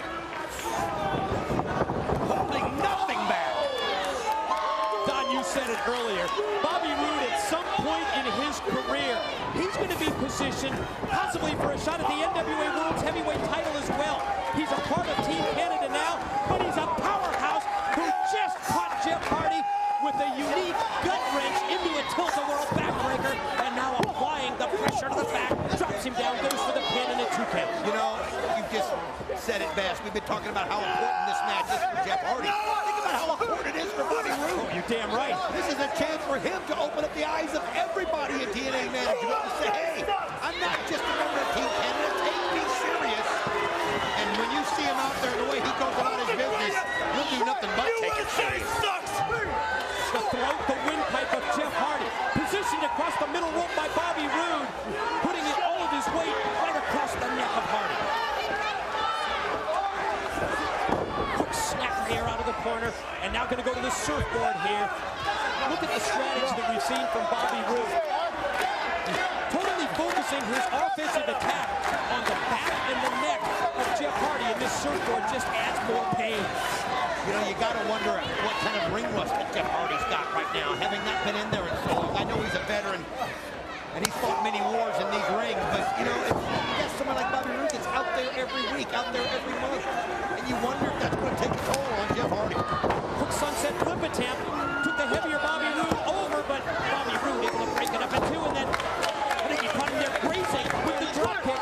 Then had the leg hook for a 2 count. You're right, Jeff Hardy, 12 years as a professional. But Don, when you've been out of the ring for 4 months, and your opponent Bobby Roode has been wrestling a regular schedule, you would anticipate that the longer that this match goes, advantage would go to Bobby Roode. Oh, absolutely. Absolutely. But I'll tell you something, you brought up a point of 12 years of experience. That experience edge is you can't put a price on it. And if anybody can find an opening, it'll be Jeff Hardy. As you see Roode going for another pin right there, he almost had it. Again, check out the offense. Yes, he went for the back break. What did he do right before that? A couple of knees right into the gut. Again, trying to advance this situation where he takes away the air, where he takes away the wind from Jeff Hardy. Nothing will make you tired faster when you can't breathe. It's just the laws of nature, and it's been the game plan of Bobby Roode, and so far he's done it to perfection, but here we go. Oh, Hardy trying to counter, just didn't quite get it. Tried to go for the twisted fade instead, out of nowhere. Caught him with a jumping back kick, and you saw the boot of Jeff Hardy go directly into the face of Bobby Roode. Good move on Hardy's part right there. He just kind of lured him in. Looked like he was being indecisive, not knowing what to do, and it actually caught Bobby Roode off guard. And then out of nowhere, he spins around and gets that kick right to the face of Bobby Roode. Prior to that, Hardy went for one of his trademark moves, the twisted fade, but yes, it was countered by Roode. Now Hardy going to try and mount an offense here. Roode shot up into the ropes, caught him with a double sledge. Oh, he just caught him right on top of the head, and there he goes right after Roode again. And now the momentum is going right to Hardy. He knows he's got to take advantage of it, because I don't know how much he's got. Oh, he nailed that right there. Here he goes. 1, 2. Oh, Roode kicks out. Great move for Hardy, quickly turning this matchup in his favor and almost putting away Bobby Roode, just that close to victory. Oh, Bobby Roode again, right back to that knee to the gut. Big clubbing forearm blow to the back. You've seen this from the opening bell. I'll tell you what, though, he exposed himself right there, and Jeff Hardy took advantage of it, and then he catches him, split the uprights. Ooh, and you can see Bobby Roode's in pain, and there's no feeling like that when you get in there. Oh, man. Out of nowhere, Hardy never saw that back elbow coming. Caught him right in the face. Hardy out of the corner, telegraph with the back body drop. That certainly hurt Bobby Roode. And he down. Opportunity now for Hardy. Can he take advantage? Gonna head outside. Is he gonna go high risk? Could it be time for the swanton? He's gonna have to finish him off. You can see right there that the time away is perfect. Petey Williams running to the ring. Oh, come on, as he's got, oh, look at that, as he hooks the stick right there and breaks him down. He knew that it could have been over. Team Canada captain Petey Williams turning the match in favor of Bobby Roode. Roode has Hardy. Oh no, up on the top, gonna try and superplex him back in. Look at Hardy fight it off. Anything that he can do right there, you can see Roode fighting right back. Roode looks like he's in the right position, but Hardy able to get his leg locked in there in the ropes and push him off. Hardy fights him off once. Oh, couldn't fight him off a second time. Overhead release suplex out of the corner by Roode. Oh, Bobby Roode showing his strength. I mean, he threw him all the way across the ring. And the pin. 2, and no! Wow! Only a 2 count, even after the interference of Petey Williams, and then the release suplex by Roode. Uh-oh, Petey Williams up again to distract the referee. Oh, this is just ridiculous. Referee Andrew Thomas has got to be focused, and you can see Roode has got the hockey stick right there. Hardy jumps. Oh, he takes his shot at Petey Williams, and then he counters that blow. The There's the twist! Twist of fate by Hardy. Impact of the move sees Bobby Roode roll outside the ring and down to the arena floor. Check out Hardy. Keep your eyes on the charismatic Enigma. And here he goes all the way up to the top. You can see Petey Williams trying to warn him, trying to get him out of the way. And what does he do? He just goes ahead and takes them both out and he lands on his feet. Both members of Team Canada taken out by Jeff Hardy. Petey Williams down, as well as Bobby Roode. But you've got to maintain your focus here on Roode. Nice shot right there by Hardy, and then he takes a boot to the stomach of Roode right here. But again, it's now become a 2-on-1 situation. Oh, man! Nice shot right there. Hardy just slicked him into the steel step. You know, it's so easy for us to say, keep your focus on your opponent. But then when you've got Petey Williams with the repeated interference here, it makes it so difficult. You wonder, though, what Petey's got in the tank after that match with Saban and that kick by Bentley. But I'm going to see he's got a lot as he tries to go right here. Oh, he went for the Canadian shooting. Hey, Jarrett! He's got the hockey step! Oh, and he busted right over him. Broke it over his back and hit it a second time. Oh, this was just wrong. Jarrett getting payback by what happened in the pre-show. Bobby Roode had the referee distracted. Oh, Roode steals it. Your winner of the match, Bobby Roode. Couldn't have put it better. Outright thievery. The repeated interference of the Team Canada captain, Petey Williams. That was a distraction, but Jeff Jarrett was the difference maker. Well, it seemed like everybody was coming in after Hardy, and then Jeff Jarrett was just a little bit too much for him to handle. Jarrett got his payback. They've got the numbers game against the Naturals. What? AMW? AMW cleaning house. Can you believe that, though? America's Most Wanted? Think about coming that. to assist the Naturals? Naturals, everybody knows in TNA that those tag team belts Jimmy are holding really belong to America's Most Wanted. That's right, but we will never be able to solve that until we take care of that one common problem, which is Team Canada. The simple fact that the four of us stand side by side today should serve notice to you, Team Canada. Yeah, they're handing the belts back to Chase Stevens and Andy Douglas, but you know what? Oh, look at them. They're not ready to let loose of a Matties. Is it mutual respect or is it mutual hatred for the Canadians?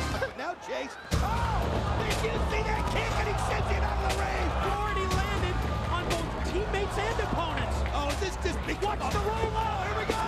Did he get it? Hey, look out. Broken loose. You're right. The rivals turned tag team partners have turned rivals right before our very eyes. We're going to get things in order. We're going to take A&W. We're going to take Team Canada. We're going to take the winner of the Chris Candido Memorial. And we're going to put them all in the ring with the Naturals. Make it a four-way elimination tag team contest.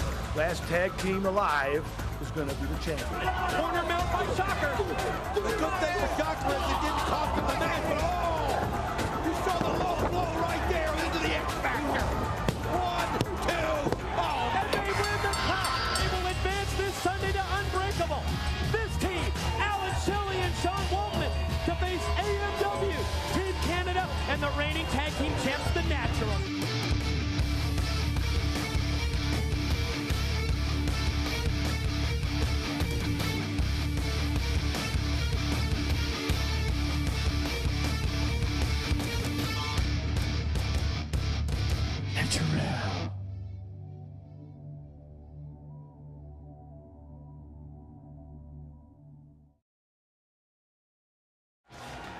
Up next at Unbreakable, the four-way elimination for the NWA tag titles. But first, let's hear from the franchise Shane Douglas with the champs, the Naturals, and Jimmy Hart.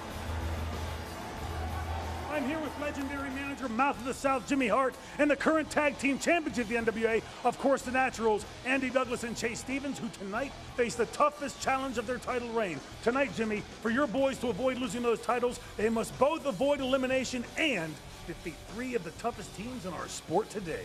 You know, franchise, you're right, baby. Because you see, I've managed some of the greatest tag teams in the world in a lot of tough situations.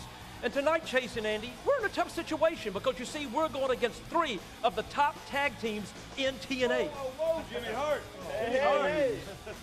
Boys, what's the matter? Cat got your tongue, or you're just a little camera shy? You see, first of all, we want to know, how do you expect to stop a team as great as America's Most Wanted? I'll tell you what, if you boys want to go, we can go right here.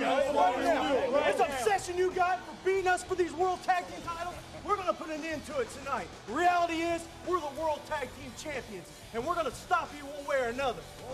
Talking tough now, Storm. That's what I like to see. You say it's an obsession. It's not an obsession, Chase. It's a plain fact that you two are going to have to get used to. You know what, Jimmy? Before you stepped into the picture, the four of us, we went around the block quite a few times, didn't we? And you boys know down deep that there is nothing that you can do to stop us from taking those World Tag Team titles. Oh, yeah. One last thing. It's only over when we say it's over. And what time is it? Looks like you guys only got 15 more minutes as the NWA World Tag Team Champions. Sorry about your damn luck. Let's end this. Let's end this tonight. Come on, Jimmy. Up next at Unbreakable, the NWA World Tag Team Championship belts, they're going to be on the line. 4 of the top teams in the world set to vie for the tag belts, and let's go to the tag lines. Let's break it down. Championship Committee member Larry Zbyszko has lined up AMW, Team Canada, and possibly the team of Shelley and Waltman to challenge Jimmy Hart's Naturals. Elimination rules, they're in order tonight. 1 member of a team defeated, that team eliminated from the match. When 3 are eliminated, just 1 tag team left standing, and they will be recognized as NWA World Tag Team Champions.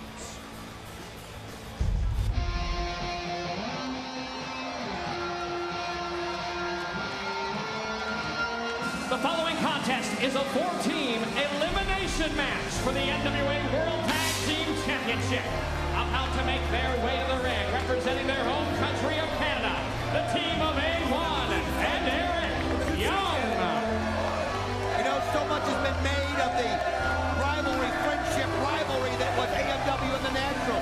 So much has been made of the Candido Memorial Cup. But we seem to be overlooking this team right here, Team Canada. Former tag team champions, and a team that wants to get that gold back around their waists.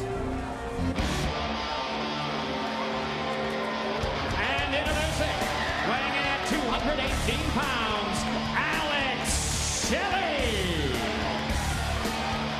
Well, Alex Shelley is coming to the ring. Where's his tag team partner, Sean Waltman? This team qualified by winning the Candido Cup, the Memorial Tournament, named after the late Chris Candido. And at ringside here at the Impact Zone for the Unbreakable event is Chris Candido's family. There you see his brother. That's Johnny Candido on the right. His longtime friend, Jimmy Shoulders, in the middle. That's Chris Candido's father. That's Don Candido on the left. They're here because TNA invited them to be a part of this event because the Candido Cup winner is going to qualify. But where is Sean Waltman? Introducing team number 3, the team of Cowboy James Storm, Wildcat Chris Harris, America's Most Wanted. You heard him tell the Natural that their time was coming to an end. These guys are the most celebrated tag team in TNA. In fact, it's hard to imagine them without the gold around their waist. But you know what? It's been a while since they were the champions.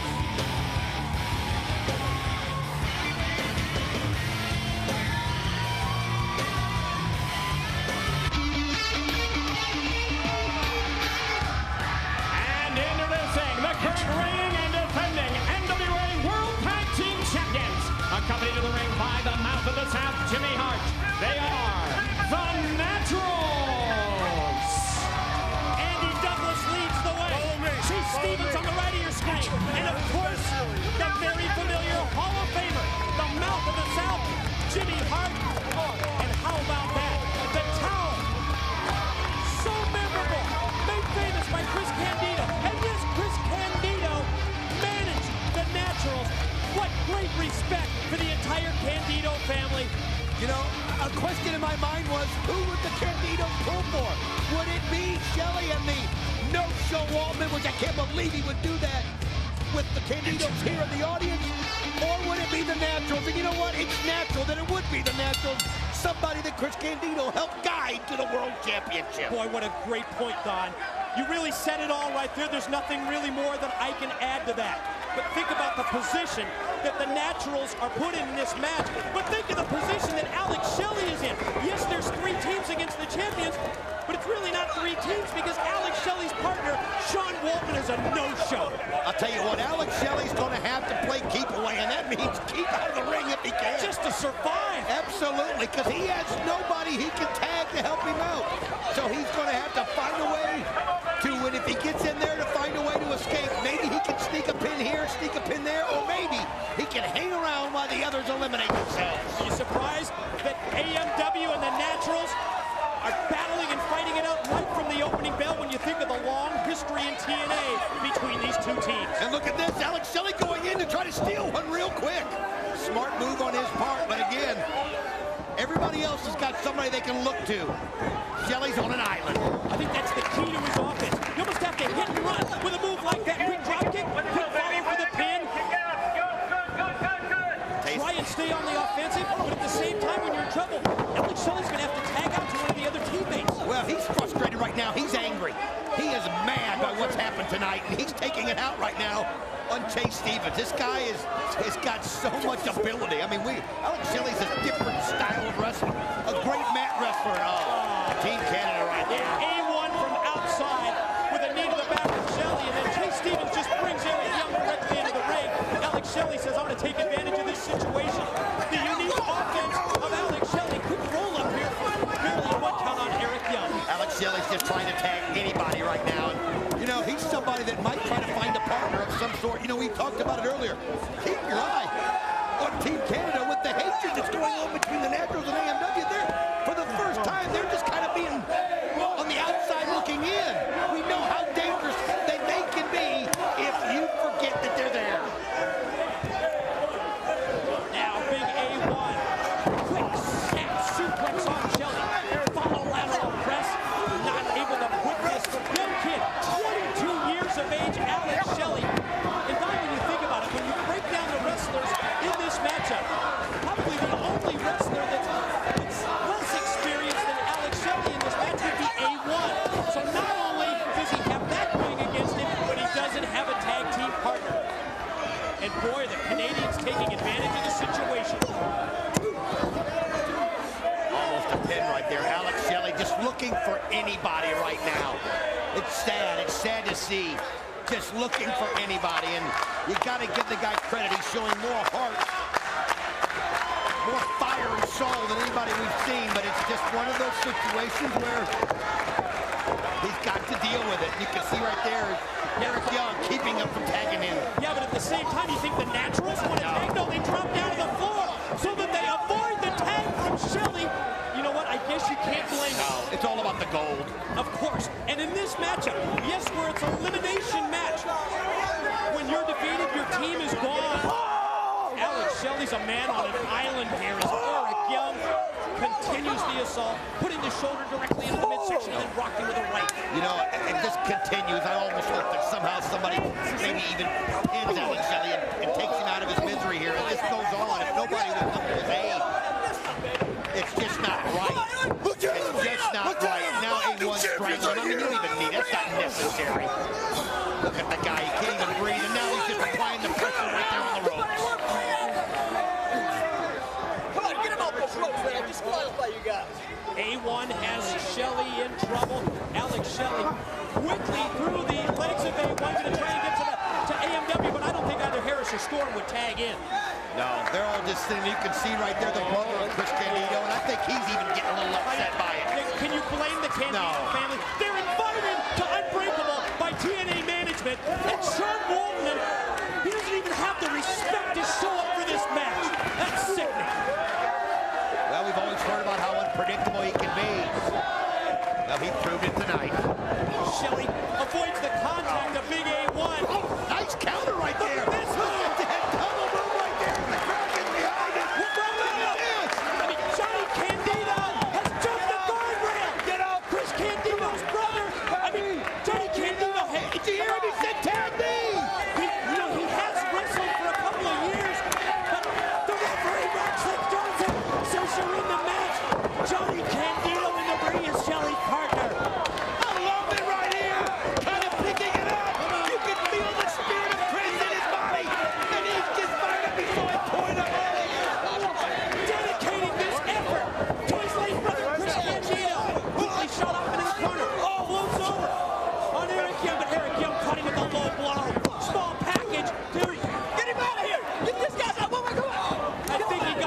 count. Is he out? I'll tell you what, now is that going to go? Is him and Shelley both out at this point? I think it has to, because the referee said when he tags in, when he's in the match, I think Shelley's eliminated as well now. I'll tell you what, I hate that it happened that way, but nothing fired me up more than to see Johnny Candido come over the rail and go in there to help Alex Shelley. That was all by himself out there. And man, that was... Boy, that's exactly the case. You know what? You can't blame him. The emotion's running so high. But now the team of Shelley has been eliminated. Shelley and Johnny Candido. Keep in mind, there's no, as you see Johnny Candido escorting Alex Shelley out. You know, I'm going to give Alex Shelley credit. He didn't dodge, he didn't duck, he came out here. Big power slam by James Storm of AMW. First on A1, now he's got Eric Young up. There you see the eye of the storm as he hits Eric Young with it, and now goes for the pin. Now remember that there's such a history between Team Canada and AMW. There's such a history between Team Canada and the Natural. I mean, when you think about these 6 left, it's almost appropriate that these 6 would be vying for the Tag Team Championships. We're down to 3 teams as they battle for the NWA World Tag Team Championships. James Storm, the Tennessee Cowboy, taken out to the arena floor by Eric Young, and then his partner A1 drives him back first into the steel and then into the apron. Opportunity now for Eric Young to put Storm away. Going to take him over and does. Snap suplex, follow cover, 2, no. Broken up, Storm able to avoid the 3 count. Trying to think if anybody's had an advantage. One thing I have noticed is the Naturals have been very smart to stay out of it. Remember, if you're not in, you can't get eliminated, number 1. And you save yourself. You save your strength. They're watching these guys right now beat each other up, and the Naturals have stayed out of it. You're right. It's about survival. It's about longevity. It's about staying alive in this match. And A1 using the power that he has, the weight, the strength behind it, to take apart AMW and the Tennessee Cowboy. And now the big boot right across the throat. I'll tell you something, I guarantee you that's the teaching of Jimmy Hart. It's just what Chris Candido would have done if he'd been with him out there, and it's what Jimmy Hart's doing, saying, look, avoid being out there. If you're in, you can get pinned and it can be over. Double team, both with shoulder blocks in the corner. First A1, now Eric Young, and Young puts the boots to the chest of Storm. James Storm is going to need to get a tag in at this point. He's a long way away from Wildcat Chris Harris right now, and he is at the mercy of Team Canada. AMW on the verge of elimination in this match as A1 going to try and wrap James Storm back first across the steel ring post. The Wildcat Chris Harris isn't going to have anything to do with it. No, he'd seen enough. He'd seen the double teaming going on. He knew one of those things weren't legal. He had to come over and make a statement. Young now for the cover, and he's got the feet on the ropes, but that's still not enough to put away Storm and AMW. Team Canada will use any means necessary to take a win. We saw that earlier when Bobby Roode got it over Jeff Hardy. He stole it, as a matter of fact. Well, this is a situation. Keep your eye on them. They'll lie, cheat, steal, whatever they got to do. But don't think they can't wrestle, because they are a team. That's one thing about Team Canada. They stick together and they work together. Eric Young, who on 2 occasions has been part of the team that held the NWA World Tag Team titles and looking to bring the gold back to Team Canada. They've totally taken the life out of AMW in this matchup. I'll tell you what, James Storm. I mean, we saw Alex Shelley out there taking a beating earlier. James Storm is just taking everything that Team Canada can give him, and he takes another shot right there. He has got to get the Wildcat in the ring. Oh, Eric Young can't believe it was only a 2 count. Yeah, frustration very evident there from Eric Young. After the beatdown from Team Canada on Storm, I think Eric Young figured that he could put Storm away there. Big A1 going to get back into the battle. James Storm on the wrong side of the 6-sided ring. I mean, you can see Chris Harris back there. He seems like a mile away. As you can see his silhouette in the background, he has got to figure out how to get over there. Maybe even if he can't sneak over and tag one of the Naturals. Hit one of them in anything he can do. Ooh, what a shot right there by Young. Kind of like the strategy enemy of the mouth of the South, Jimmy Hart, and his team, Chase Stevens and Andy Douglas. Stay away from the battle as long as you can and survive. The longer you stay in here, the better your chance have of retaining the tag titles. And there's the super kick out of the corner by Storm, and that caught Young right on the jaw. I'll tell you what, though, just think of what that super kick took out of Storm. He still hasn't got to his feet. He's now trying to climb on the ropes. Wildcat's yelling at him, but he's disoriented, and he realizes now where he is, and there it goes. Got his bearings, leaped and made the tag, and Harris. No, he's fired up. Sure is. Like the Naturals, he's been sitting over there resting, and he just goes over and takes a couple shots at him for good measure. Caught A1 with the clothesline, and Eric Young as well. And this took the Naturals down, but now it's the Southpaw battling in mid-ring with Big A1 of Team Canada.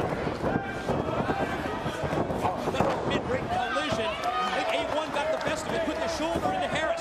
He was able to get to his feet quicker, but look at that. This press. There it is. And he follows with the left. Familiar move that we've seen throughout his TNA career, the Thez press, named after the former NWA World Heavyweight Champion Lou Thez, and then the Bulldog face jam by the Wildcat. You could see right there that Chris Harris measuring up. Oh, he's trying to get him up into that catatonic right there, but A1 able to fight it off. Yeah, you could see that the size of A1, maybe too much for Wildcat. Chris Harris favoring his back as he tried to take him up. Now he's got that! Man! Look at that show of strength! And he just, and he takes him back down. High vertical leads to a 1, 2, no! Team Canada able to fight out of it right here. I'll tell you what, though, Chris Harris showed just what he's been. Oh, and again, you can see Storm taking a shot with McCann over there at the Naturals. Harris again going to take Eric Young out. Oh, wait a minute. Oh, he busts him right over the back. Right over the back. Oh, not right. Leads to the 3 count, and Eric Young and Team Canada, they just eliminated AEW. Well, I'll tell you something. The Naturals survive by staying out of the ring, and they're fresh right now. They've got the momentum, and they're going to be using everything they got. You saw a quick tag right there from Douglas to Stevens. It's got to be advantage Naturals at this point. Well, you're right. If this was their game plan, and it sure looks like it was their strategy, it's working to perfection, because now the Naturals have turned what was a 4-way match, or at least a 3.5, into a 1-on-1 tag team bout with just one team against one team, as Chase Stevens on the assault. Quick snap leg drops, not able to put away Eric Young. I'll tell you what, you've got to feel how fired up the Naturals must be, looking over there and seeing Chris Candido's father in the stands, his best friend. They saw his brother earlier. You got Jimmy Hart in your corner, and it's obvious that Jimmy Hart has got these guys schooled and ready for this big event. And now they've only got one team to beat. You can hear Jimmy through the megaphone, shouting out words of wisdom, encouragement as well for Andy Douglas in the ring, who's being choked in the corner, blatant chokehold by Eric Young of Team Canada. Tell you what, that'll take the air right out of you in a hurry.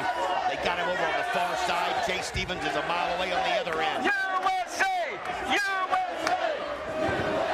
Jimmy Hart getting the crowd behind him. Canadians and Eric Young obviously not happy with the chance of USA from the crowd at the Impact Zone is Andy Douglas. He's got Eric Young rocking out those series of rights. Quick reversal. Young shoots Douglas off into the ropes. Quickly takes him up and then drops him down. I don't know what Douglas was trying to do there, but Young was able to counter it. Oh, he almost got a pin, but Douglas fights out. It's boiled down to the reigning NWA World Tag Team Champions, the Naturals, against Team Canada. Which of these two teams will walk out of Unbreakable with the NWA World Tag Team Championship gold as Eric Young? He just flung Andy Douglas to the floor, right at the feet of Jimmy Hart. I'll tell you what, Andy Douglas has got to get Chase Stevens in that ring. Chase Stevens is the freshest of all the men. They just knocked Andy Hart out. That's disrespect. Eric Young just took Jimmy Hart and shoved him to the floor. I think Jimmy went back first into the guardrail. You don't disrespect a legend What like it that. truly is, it's total disrespect to a Hall of Famer like Jimmy Hart. I'll I'll tell you what, that'll just get the Naturals even more fired up as Chase Stevens went down to see if he was okay. And now, so close to the tag. Eric Young won't let him get there. Forearm shot by Young. Now going to shoot Douglas off and does. Swing and a miss with the clothesline, but the high knee by Andy Douglas. It dropped Eric Young, and now he's got to get Chase Stevens in. He's got to get his partner, the fresh natural in. Oh, absolutely. And he's just trying to get to his feet. He's using the ropes to move across. He's so close to the tag. And here comes the fresh man. Stevens in. Right hands for K1 and a right hand deck Eric Young. Numbers game here, going to take him on. And slams him down right there. 1, 2, he got it. No, A1 still in the ring to make the save. Good timing there on A1's part. It's just a second later and it had been over with. Again, Chase Stevens, I mentioned it, is got to feel so much better than the rest of those guys in that ring right now, but A1's using his strength. Ball by A1. And it'll make it a level playing field in a hurry when you hit someone that hard.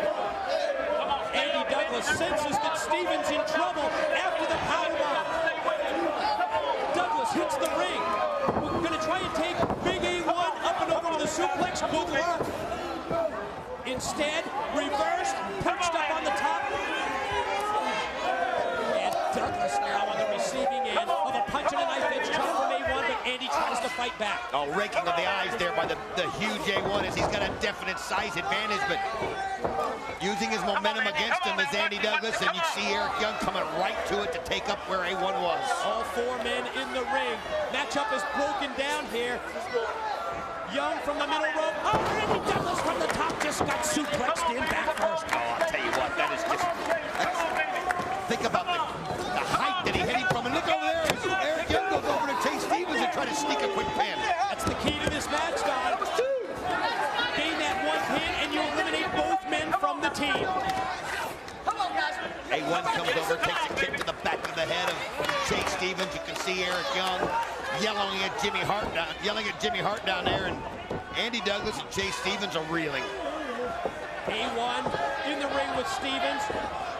Going to take him up from the electric chair position. Look at Jimmy Hart! Jimmy Hart comes in and gets a little payback on Eric Young, and then sets the Naturals up for the natural disaster. Yes! Turnabout fair play. Natural disaster. 1, 2, they got it!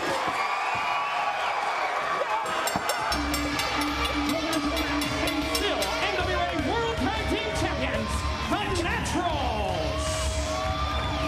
How great is it with the Candidos here, the best friend of Chris Candido, to see the Naturals, the team that he took to the championship, retain it in that match. The Naturals do it. Yes, they do it for the mouth of the South, Jimmy Hart, but they also do it for the man who brought them the gold, Chris Candido, and the Candido family at ringside. They love it as well. I'll tell you what, these guys are for real. You know, we used to talk about how opportunistic they were. Well, you know what? They've been tag champs for a long time. Emotional victory for Stevens and Douglas. Naturals keep the titles. October the 23rd, it's Bound for Glory. Don, it's been referred to as our World Series, our Super Bowl, all rolled into one. Quite honestly, the biggest event in the 3+ year history of total nonstop action wrestling comes up the weekend of October the 23rd. That's the date of the pay-per-view. But how about the Fan Fest on Saturday, October 22nd? It's going to be a whole weekend extravaganza, a chance for you to meet your favorite TNA superstars, a chance for you to get their autographs, a chance for you to get your picture taken with them, and then, of course, watch them at Bound for Glory. But Mike, we've got 2 unbelievable title bouts coming up right now. Ravens Rules will be next. All the details for Bound for Glory at TNAWrestling.com. Now let's send it to the back. The franchise Shane Douglas and the man who's going to challenge for the world's title, Rhino. Rhino, tonight you get what you've waited an entire career for. Hell, the reason you came to TNA for. A shot at the prestigious NWA World's Heavyweight title. And I gotta ask you, as you prepare for Raven in a Ravens Rules match, what's going through that head of yours? Franchise, After suffering 4 years of agony, after 4 years of wrestling hell, the chains are off. No more corporate ass kissers. No more Hollywood bitches telling me how to show emotion in that ring. No, Raven, I'm gonna show you emotion in that ring. Raven, I'm gonna show you emotion. You know what, Raven? You think by having a Raven's Rules match, it's gonna help you keep your title, the NWA title. Oh, Raven, this is what I wanted. This is what I look forward to. Raven, you're gonna bleed. And as you cry tears of blood, you'll ask yourself, why did you ask for this? Raven, you've got what I want. You've got what I've always wanted, Raven! It's the NWA heavyweight title. Raven, tonight, I've got one word for you. And that is pain.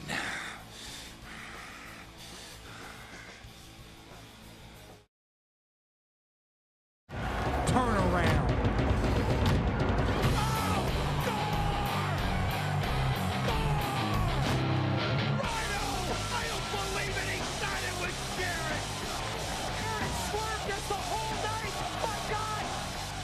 You beat Raven, you get the shot. Exactly. Raven beats you, and you're gonna wait 1 year. He goes there alone into the table. Raven fights him off.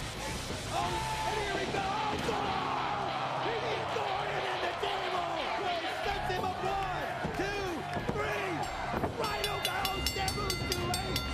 What does that mean? Oh my God! Rhino has just pinned the NWA World Heavyweight Champion Raven. So for the month, you step aside, let me have your shot, let me take on Raven, I'll win the belt, and I promise you, you'll be the first in line. I promise you.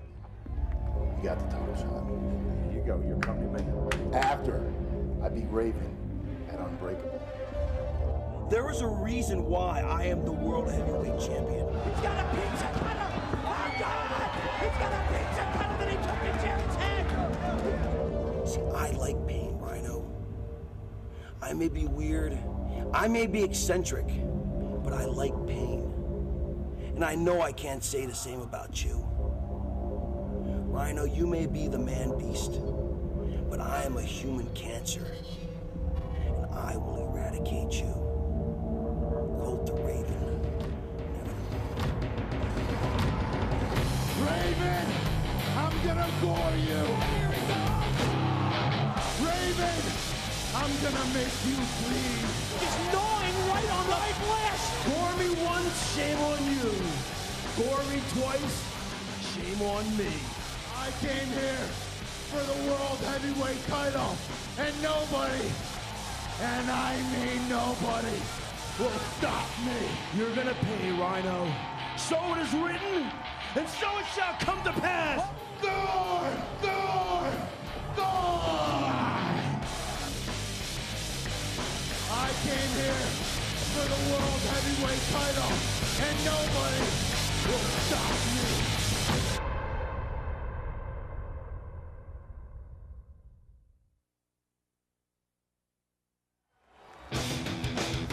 Up next, it's the second of 3 title matchups tonight at Unbreakable. The NWA World Heavyweight title at stake. Let's take a look at the raw numbers from the tail of the tape. And the numbers that jump right off the page at you would be the 30-pound weight advantage for Rhino, but the 6-year experience advantage for the NWA World Heavyweight Champion. As we witnessed earlier tonight, they're gunning for the NWA champ. While Monty Brown, Jeff Jarrett, and Jeff Hardy stake their claim, Raven must stay focused on Rhino. Last month at Sacrifice, it wasn't Jarrett who pinned Raven in the tag match. It was the man-beast Rhino who earned this title shot by pinning the NWA title holder. It was made official on the Countdown show. Tonight, Raven versus Rhino. It's no disqualification. It's anything goes. It's Falls Count Anywhere. It's Raven's Rules.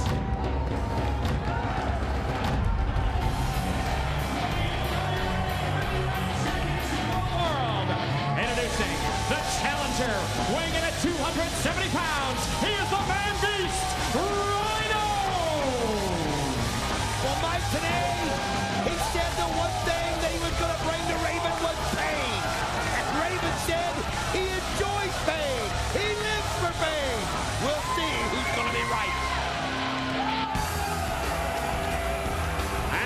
Facing his opponents, he is the current reigning and defending NWA Heavyweight Champion of the world. This is Raven. Loaded for bear. Weapons are illegal. It was June 19, 2005. Raven wins the King of the Mountain. He satisfies. He fulfills the multi-year quest to become NWA World Champion. He survived against the Monster Abyss in July at No Surrender, and now he faces another very incredibly tough challenge in the Man-Beast Rhino.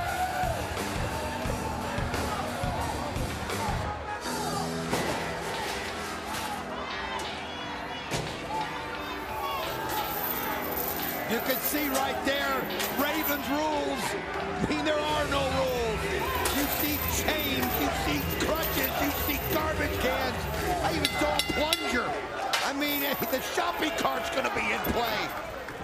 That's what Raven's rules means, and this is something that he is very familiar with. We've seen so many different Raven-type matches in TNA history, and this is one that plays right up his alley. Well, you're right. Weapons, they're not only legal, they're encouraged under Raven's rules. It's no disqualifications. Look out if you're inside the impact zone tonight, because this is false count anywhere. Look at that trash can. Wow. I'll tell you what, for those fans that are right there at the rail, you better be careful. Just keep your eye out. Anything can be flying at you at any time. Rhino's got a kendo stick. I think Raven has picked one up as well, and now you see the duel, almost a sword fight with those Singapore canes. You can see Raven right there, trying to show him a little of his I think Raven maybe kung fu move. It was a broom handle maybe instead of the stick, but whatever. Vicious shots to the back, and then face first goes Rhino. He used it to his advantage, and then he hits him with the crutch right there. And oh, this is going to be brutal, and you know it will be. As you can see him applying it right to the head right there of Rhino. You're right, just took the crutch and raked it right across the face and the eyes of the challenger, the Man-Beast Rhino. You know, I'm trying to think of who would have an advantage of a match of this type, and it's got to be Raven. I mean, this guy is diabolical. He's twisted. You know, we've seen him go through some of the worst tortures and pain you could go through in his history of TNA. See what Rhino was just using there? He had the nunchucks, but he had them wrapped around the throat of the NWA World Heavyweight Champion, and Raven fights back.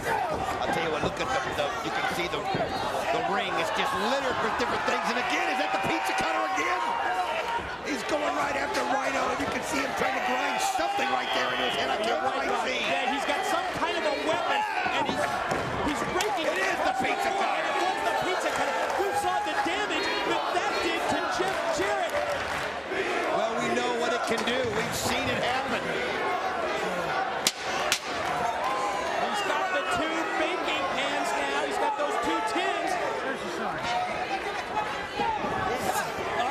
Look at the blood flowing from the head of Rhino after Raven used that pizza cutter as a weapon. Obviously, he saw how effective it was against Jeff Jarrett at Sacrifice and realized, hey, it worked once, it'll work again.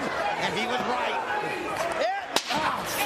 Just one thing after another, and he's applying it right where he applied the pizza cutter right there. And folks, I'm going to tell you something. Get the little kids out of the room right now. Look out, watch out. This is going to be brutal, and if you're squeamish, I can tell you this is not the match for you. Anything and everything is in play. Don Beer, the keg. There's a keg right here. He just put him head first right into the beer keg. Oh, no, Rhino is busted open bad. Be prepared, Don, to bail out. The unpredictability of this match. Raven picking up a ladder. Boy, we're just feet away, just a couple of feet away from Rhino, and you see the blood just flowing out of his head. Oh, Rhino's going to have to reach in and try to find something because it's been all Raven right now, and you can see the loss of blood already in Rhino. And then he picks up the keg right here. Oh, man! What an advantage this is for Raven to draw blood so early in the match. But Rhino fights back, caught him a second time with that big loaded beer keg. I mean, you're talking about what, 7,500 pounds? And you busted somebody? How many people can even pick those things up, let alone pick them up and sling them at you? Oh, the head! right into the head of Rhino. Again, because of this loss of blood from the challenger Rhino so early in the match, as the bout progresses, that has to play right into Raven's hands, and it has to give him a huge advantage because it's going to sap the strength of Rhino. Oh, this is brutal. Those cane shots hurt so bad, they sting so bad, and just apply it after everything else you're going through. And then you look at the crimson mask right there on the face of Rhino, and look at this. I mean, Raven's going to just... He is total advantage Raven right now. Submission move applied as Raven cinches in the ankle lock as the blood flows from the head of Rhino. Oh, man, it's just... And the more pressure that Raven applies, the faster the blood flows out of the head. Right out, what he said! Oh, you can see it right there. Oh, God, Rhino, he's trying to fight through the pain of the ankle lock. At the same time, he's trying to clear his vision with the blood flowing into his eyes. And fortunately for the challenger, he grabs that bottom rope and gets the break. You know, there comes a point, though, where you get numb. You get numb to the pain. And that's what's going to have to happen for Rhino. Nice right hand right there by Rhino as he gives it to Raven. And Raven wisely realizes it's time to be smart, get out of the ring and catch his breath. But here comes Rhino. Persistent, not letting up for a minute. Oh, nice chair shot right to the back of Raven. Oh, man. Steel chair directed with authority twice to the back of the champion. I'll tell you what, you don't hear Raven scream often, but you did right there. Now what's Rhino going to go for? Oh, he's got the garbage can. Trash can in hand and... Oh, man, did he hit it squarely. What a shot to the head of Raven. Keep in mind, falls count anywhere in this match. Part of the deal, that's part of Raven's rules. Sometimes you forget about it. I guarantee you Raven won't. But Rhino going to roll Raven back into the ring, maybe because there's more weapons inside this six-sided ring that he can use for his advantage. Well, sometimes you like to be in a familiar place also, a place where you're comfortable at. Maybe he felt a little crowded down there by the crowd. They know how much the crowd loves. Raven's busted open. It was from that garbage can shot, as you can see Raven bleeding right there. You're right, both men have been busted wide open at the head. Rhino now for several minutes has had the blood flowing. Obviously the loss of strength, the trouble with the vision, but in a sense that's been evident here because Raven has been split open as well. Trash can. Oh, what a kick. You can see Raven holding the can for protection, and it didn't help him right there. But you wonder how much Rhino's going to have in the tank. The longer this goes, the more blood loss he's going to have. And now, though, he realizes Raven's busted open, he just grinds that foot over it. You're right. The bottom of the boot of Rhino going directly into the face and directly into the cut. Like a charging freight train went into the corner. Raven moves out of the way. The ankle lock. I'll tell you what, man. Raven was waiting for it. He was prepared for it. And he got right into it. Look at how Raven's pulling back. I mean, the leg is not meant to bend that way, and Raven knows it. Oh, you can just see the pain on Rhino's face as he's trying to get somewhere to break the hold. What he's got to do, Don, in order to survive here, he's got to fight through that pain. He's got to shut that pain out. And in the process, he's got to try and make it to the ring ropes to get a break. Oh, he's getting, I'll tell you, look at the legs of Rhino, though. I mean, this guy, oh, that's how you do it. Find another weapon to use. You're right, he's got those legs, he's got the big legs, he's got the calves like tree trunks. He used, wait a minute, he's got a staple gun right there, a big staple gun. Got the staple gun in hand. And he's headed to the NWA champion. Oh, what's he going, oh, he's just applying it right to the head. Oh, man, you think about those things, they're meant to go through, you know, inches, solid inches of wood right there, and it's just right into the skull. Match has turned dramatically in the favor of the challenger. Staple gun again, right into the top of the head. Oh, man, does that hurt. And I'm 50 feet away. What did Rhino promise in the pre-match interview? Pain. And it's exactly what he's delivering. Oh, God, what a chair shot. Well, Raven says he loves pain. He thrives on pain. Well, we're going to find out how much he does. Because Rhino is at that point where he's not feeling his pain. You can just see it. He's numb to it. The prone body of Raven, positioned across the steel chair. This is 270 pounds from the top. Oh. He gets out of the way, though. That's the 17 years of experience there of Raven. And Rhino takes it straight into the gut. for the splash off the top. The champ rolls out of the way, and Rhino crashes down across the steel chair. I'll tell you something, it's been done equally by both men right there. It looked like Raven had the early advantage. Rhino able to fight through everything he's gone through, and now both men can barely get to their feet. I have to agree with you.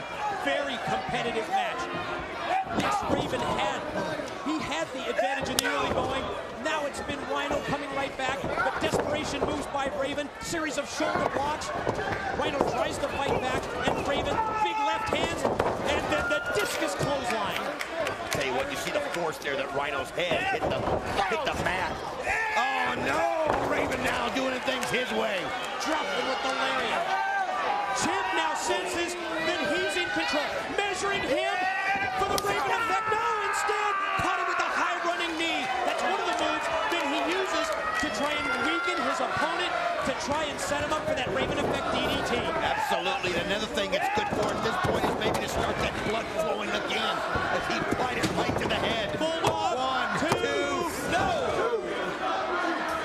The familiar offensive pattern of Raven puts him in the driver's seat. The champ is taking it to Rhino. Now he's got the steel chair, gonna position it. You know the move. He loves to use that drop toe hold into the steel chair, but Rhino cuts him off. I'll tell you what, that was just brute force right there by Rhino.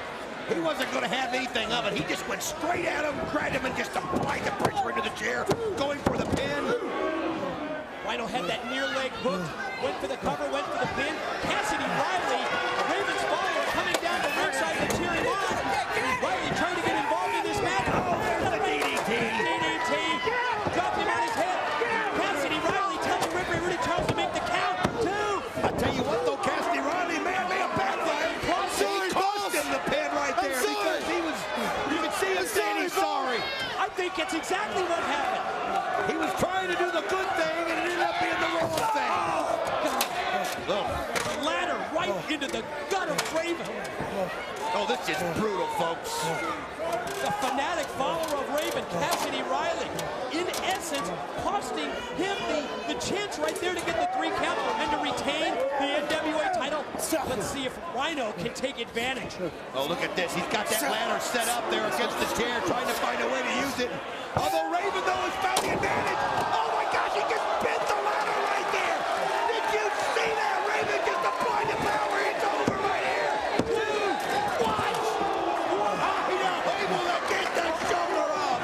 Put the 270-pound man beast. Oh, God, he just, look at that. He just bent the ladder in half, but Rhino amazingly powers out at 2. You know, we always talk about the strength of Rhino, but Raven's showing that he's got the same strength, and I mean, that was just, oh, did you see that?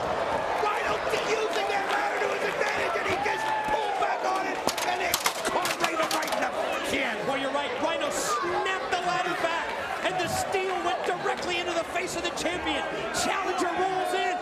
Can he pin him and win the title? Oh, this is his opportunity right here if he can get over there. 1, 2. Oh, Raven, no. He got that shoulder up with authority right there, too. You can sense that there's so much at stake here. And both of these men are trying to fight through the pain because they realize that the NWA World Heavyweight title is at stake. Now, Rhino out to the floor. Oh no, he's got that shopping cart. I told you anything can come into play. And he just used the shopping cart to knock down Raven. I mean, we've seen a keg, we've seen a pizza cutter, we've seen a shopping cart. Is he going to try and get this thing? He is. He's going to try and get it inside the ring. Obviously, Rhino understands Raven's rules, and he has no problem playing by them. And he's adapting very well, and he's got the NWA champion on the defensive. But I'll tell you what, Raven, though, oh, look at this as he goes right at him. He just rammed the shopping cart right into the midsection and probably lower of the challenger Rhino. You can see Rhino, oh, he breaks the foot back, the leg back with the low blow on Raven, but it's survival. He just took a shot there himself. Oh, man. Attempted the gore. Raven missed it. Oh, drop toe hold head first into the cart. Unbelievable as he busts right into the back of the cart. Of course, the cart can't go anywhere as it's stuck against the turnbuckles right there. Wait a minute,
face Christopher Daniels.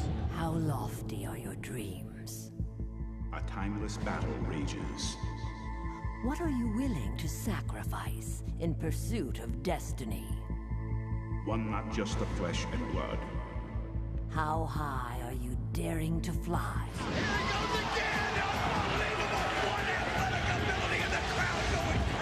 but of spirit and principalities. How low will you stoop to embrace selfish desires? For we do not wrestle against flesh and blood, The noble, but against principalities. the fallen. It's the gospel according to the fallen angel. Who will step up? Muscle Buster, this is just me. This thing is breathtaking. Look it's at this. devastating, and he's got the. Oh, man, that just tears me up every time I see it. Who will be our shining light? Who will be TNA's saving grace? How does anybody even consider doing such a move? You got to be kidding me. Will it be the real definition of animal instinct? Monty Brown. He loves to use moves in combination. Somebody stop that. This guy is such a force. Boy, was that stiff. Oh, he needs some smelling salts right there. He doesn't even know where he's at. The moral reprobate, Raven? Never seen anything like this in my life. Will it be the guitar-carrying trickster Jeff Jarrett? The man who holds that responsibility, who bears that burden, who carries that cross? That man is me, and me alone. Holy cow, and he just slams right into the table. Samoa Joe goes right through. He's not holding back for a second. Christopher Daniels, he is a monster.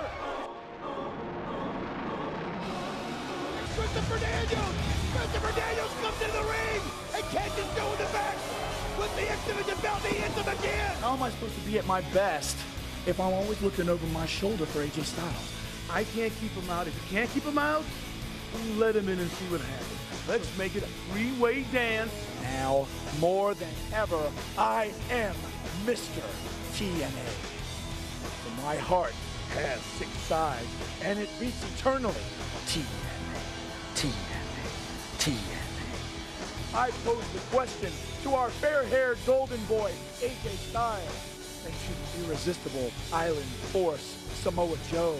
Do either of you actually believe in your heart of hearts that you are the man to curb my desire, my will, my spirit is unbreakable? It's time for the signature division of TNA to take center stage. It's time for the X Division Championship match, and here are the X Factors. Back in August, the unbeaten Samoan submission machine, Samoan Joe, captured the Super X Cup to become the #1 contender. The Fallen Angel, X Division champion. He may have influenced the outcome last month at Sacrifice, but TNA officials insisted that AJ Styles deserves to be included in the three-way. At Unbreakable, they're going to settle their differences. X Division title goes to the wrestler who scores the first submission or pin. Will it be Samoa Joe, the phenomenal AJ Styles, or the champion Christopher Daniels?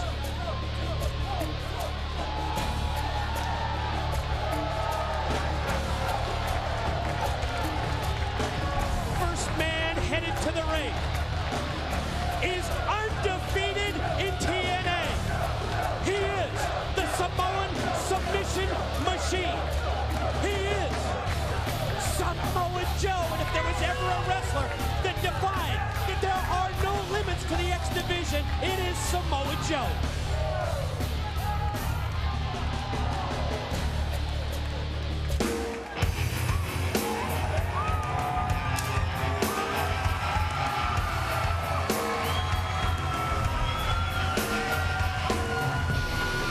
When you see this man, Mike, you think of one word, and that's phenomenal. There is nothing he hasn't accomplished in TNA, but this could be his toughest battle yet. We saw how tough it was with him against Samoa Joe. We saw the Iron Man matches and the things he's gone through with Christopher Daniels, and now he has to deal with both of them at the same time. Can AJ get a 5th title? We'll find out.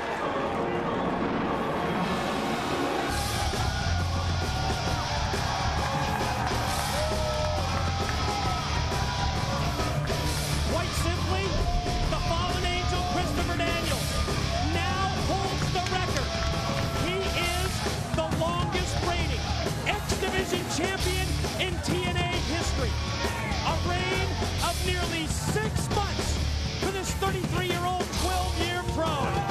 Yes, AJ Styles, you may be a 4-time X Division champion, but think of this. AJ Styles never held the X Division title for 6 months like the fallen angel. Let's send it to the ring to Jeremy Morash for the official introductions. The following contest, live from Universal Studios Orlando, Florida, is scheduled for one fall and is a 3-way match for the X Division Championship of the World.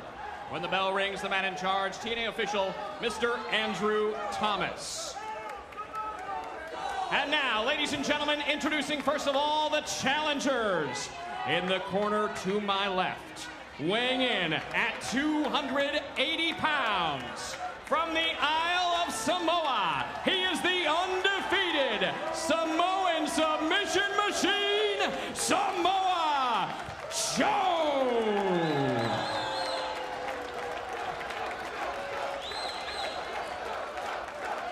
And now, ladies and gentlemen, introducing from Gainesville, Georgia. He weighed in this morning at 218 pounds and is TNA Wrestling's only 2-time Triple Crown winner. He is the phenomenal AJ Styles.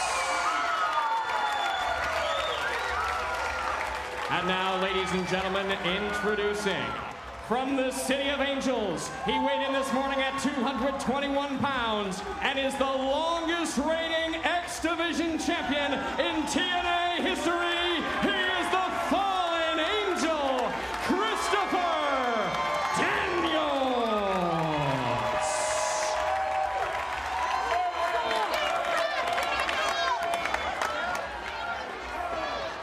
It is time for the X Division Championship matchup, the 3-way bout.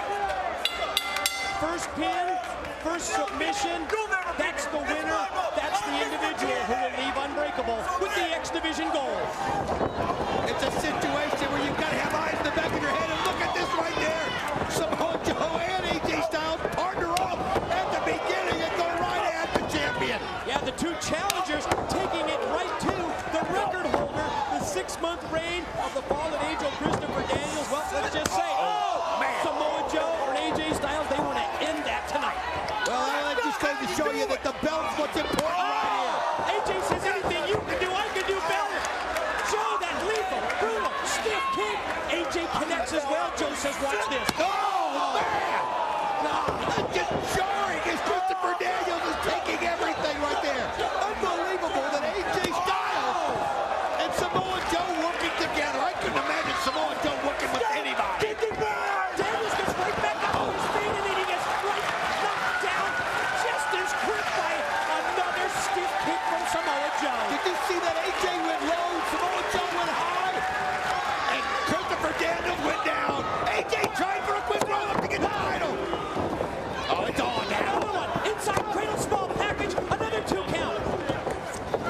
AJ a 3rd time, and a 3rd near fall on Samoa Joe. Oh, no. Look at this. He's got the arm surfboard. He's got the arms of AJ Styles. Oh, boy, look at the way they're stretched back. Trying to crank on the elbow of AJ. Trying to pop that elbow right out of its socket. And here comes Daniels. Did you see how Samoa Joe able to apply that leg right there in the middle to keep the pressure on AJ, keeping him down and then pulling back on the arms? Nobody can do submission. Nice kick right there. Drop kick by the fallen angel. Wow. Great drop kick, and at the same time, Styles was springing off the ropes. It adds even more impact to the move.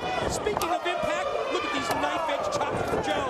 Oh, man, showing you how agile he is for close to 300 pounds.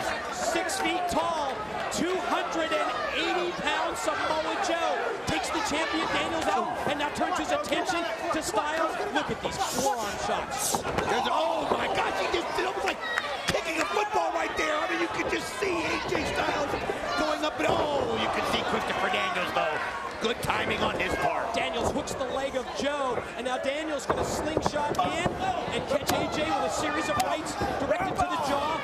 Big forearm shot for Samoa Joe, and now the champ takes over. Oh, nice combination right there by the fallen angel Christopher Daniels. This guy has held the belt longer than anybody.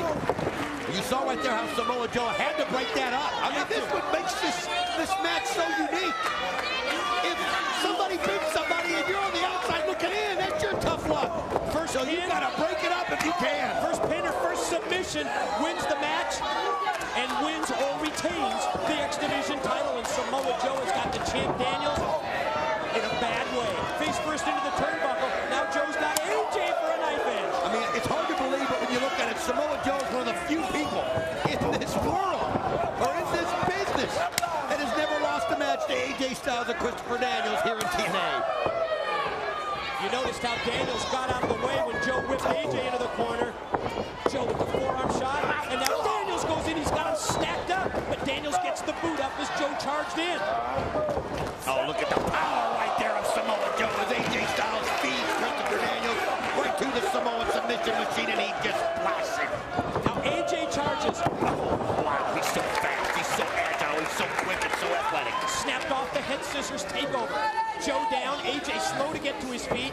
Daniels also is still down at this point. You know, it's a situation, if you can find a chance to get a breather, you take one, but you also run the risk of a pin happening while you're doing that. You really just got to have eyes in the back of your head and know what's going on at all times, and right now, AJ Styles, oh man, he just, look at the power! He just walked right into Samoa Joe. First he took him up in a move similar to a bear hug. From there, he released him overhead with the suplex, and AJ crashed into the corner turnbuckles, and now again, Joe puts him face first, and now here comes the face wash. Oh man, and when he does it, it just seems so much more violent than when anybody else does. Yeah, look at the size of his legs. 280 pounds. Great move by Daniels as he catches him and sends him on the ring, and here he goes, and he takes right through the ropes. He takes the short route. Could it be? Look at this backwards moonsault, and he hits it on Samoa Joe. Daniels, the split leg moonsault. You're right, crashing into Joe on the floor. Boy, are they appreciative. Here in the Impact Zone, listen to him chant TNA. Well, they know they're seeing three of the best wrestlers in the world vying for one of the most important titles. We always talk about the significance of that heavyweight title, but the X Division title. Oh, look at AJ! Did you see the gracefulness? Did you see the style? If you gotta show that again. You gotta see this again. Watch AJ go first for the springboard. Check this out. Look at this. Oh, man. You can't hit it any better than that. Wow. It was like a springboard into the shooting star, then crashing right down onto both Daniels and Joe, and that's got Styles fired up. That's got the crowd fired up as if they needed any more. They know they're seeing something special here tonight. 1, 2. Whoa. The power of Joe as he's just got so much strength. But you know what? It's not like he's one-on-one. It's two-on-one for everybody out there. And that's when guys like Styles and Daniels can wear down a Samoa Joe. Oh, man, AJ again. Oh, man, is that kick dead on or what? Drop kick on target. Here's the cover. Here's two. Nope. Only a 2 count. AJ had the leg hooked. I'm not sure that he had proper weight positioning on someone who's 280 pounds to get the pin and put him away. There you see the drop kick. I'll tell you what, it's amazing too because you got Samoa Joe going forwards. You've got to kick him pretty hard to completely have the body go back the other direction. Forearm shot by Styles. Position Samoa Joe in the corner, but Daniels has now made his way back in. You talked about eyes in the back of your head. AJ turned his focus totally on Samoa Joe, and now Daniels is going to try and take control. Man, good point. And that's what happens. I mean, you and I were focusing on the action between the two, and then you forget that the champion was out. Look at that combination right there. Daniels just monkey flipped AJ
As you look around the impact zone, you see everybody on their feet.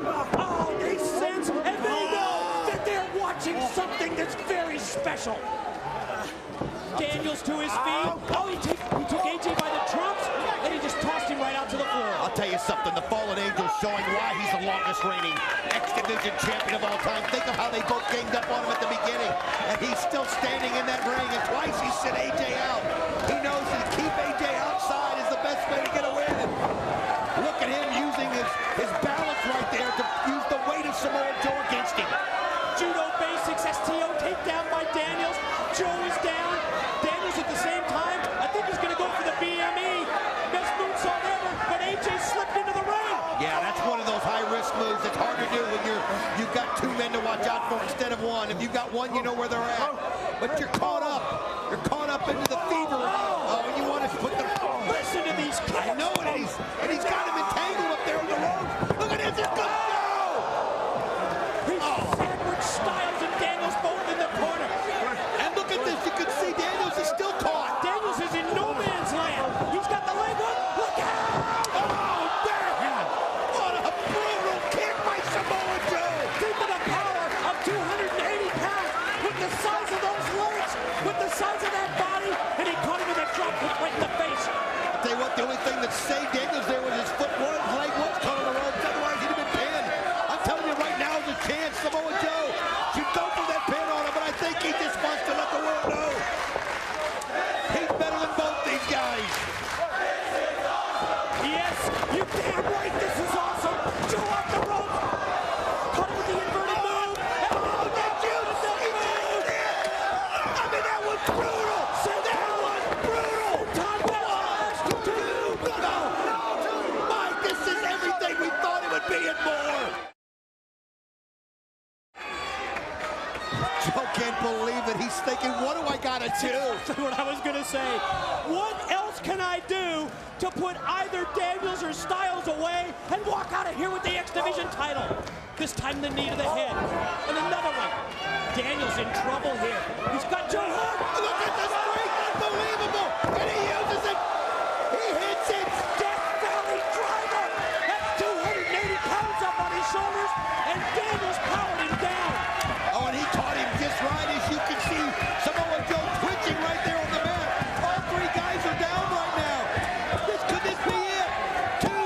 Oh, no. AJ realizes he heard the referee's hands hitting the mat. He just reacted instinctively. You're right. That pure, basic instinct of Styles stops the pin attempt. The chop for Daniels. AJ tries to elevate him up, but Daniels, he's so smart. He took his foot and he hooked the rope.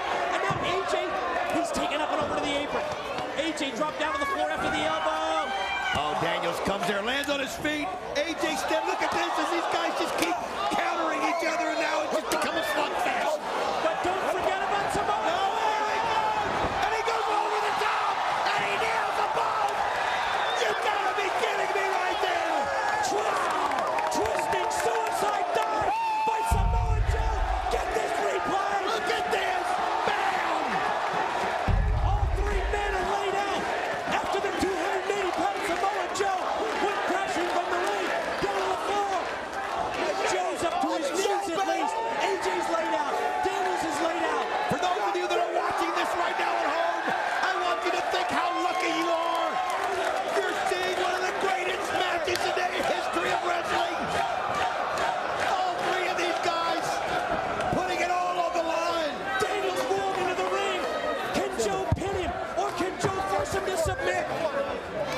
Daniels in serious trouble. Could be the muscle buster. Oh, he's come. Oh, no, this could do it. Out of the corner. Oh, he fights off, though. He does not want. He knows how quickly it can end right there as he fights it off. Desperation move, raking the eyes, fish hooking the eyes of Samoa Joe.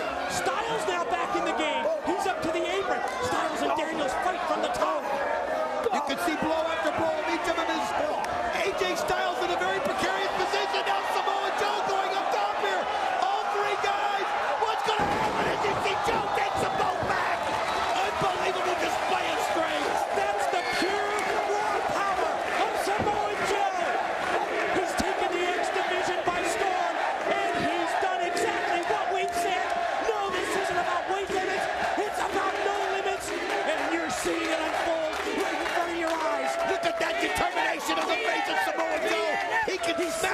it. He can smell it right now. He's smelling the blood, and he's smelling the X Division title. Styles up, Joe caught him with a right. And another one, but AJ fights back. Series of forearm shots. Look at this, AJ now. AJ just fired up. Just reaches in, fights something, and you can see Samoa Joe not ready for it. But now he comes back. Open hand pull. Went for the wild swing. AJ Enziguri doesn't connect. No, the power of Samoa Joe again once he gets with his clutch. Suplex, dropped him on his head. AJ crashed the back of his head, crashing down into the canvas. Muscle buster, if he can take him out of the corner. He's got him up. Oh, here he goes. Daniels just took the title belt. Oh, he nails it. Muscle buster. AJ down. Daniels took the title belt off our table. Daniels he was trying to make his way to the ring and he just slumped down. And you can see right there, he's got it in his hand. And he went for it, but Samoa Joe saw him coming and just power smacked him around. Just as Joe was going to go for the Kakita clutch, the rear naked choke. Daniels hits the ring with the belt. Now Joe's got the title. He's got the championship belt in his hand. You can see Andy Thomas going to try to take it away from him. I don't know that that's wise to take it. Oh, but look at that. Daniels kicks the belt right into the face of Samoa Joe. The championship title belt just driven right into the head of Joe, courtesy of the Enziguri kick by Daniels. Joe dazed.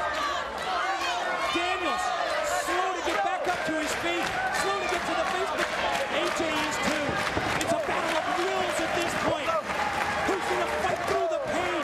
Who's going to fight through to win the X Division title or retain it? You're only going to get maybe one more opportunity, and you better take it because these guys are worn out. And look at this, Daniels sensing it right here, and AJ doesn't stop swinging elbows. You can't stop your motion, but look at the power. He's hit it. 1, 2. No, AJ's not going to have it. Daniels thought that he was going to retain the X Division title. He had AJ up, he drove him down to the mat, but no, he couldn't get the 3 count. Look at this crowd. You can sense the appreciation. They know that they're laying it on the line. AJ up, AJ powered down.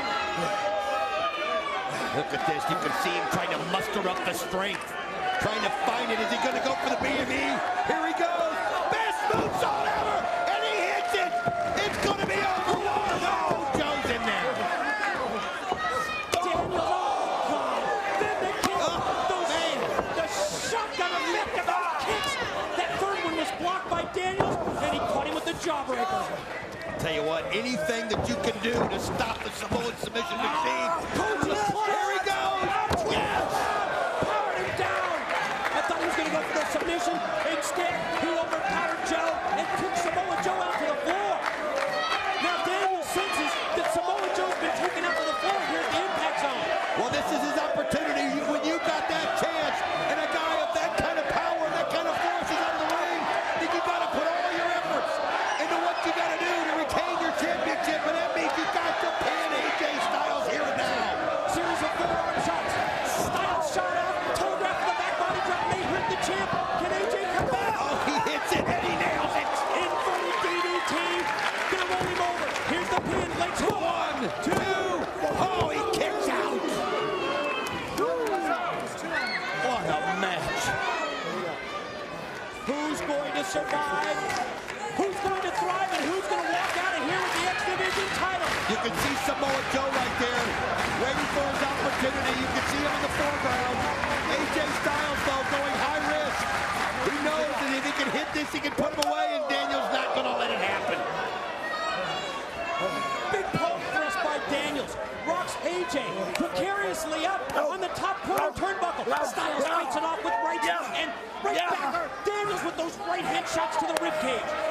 Here he goes, Daniels. If he can hit this is his opportunity. Superplex. He's going to, and he does. He catches it, AJ Styles, and he caught him right on the hip right there. Now, but Daniels, I think Daniels is so winded at this point that it's going to take him time to regroup, recover, and go for the pin after the high impact move. And at the same time, look who's back in the ring. And he let those two guys wear each other out.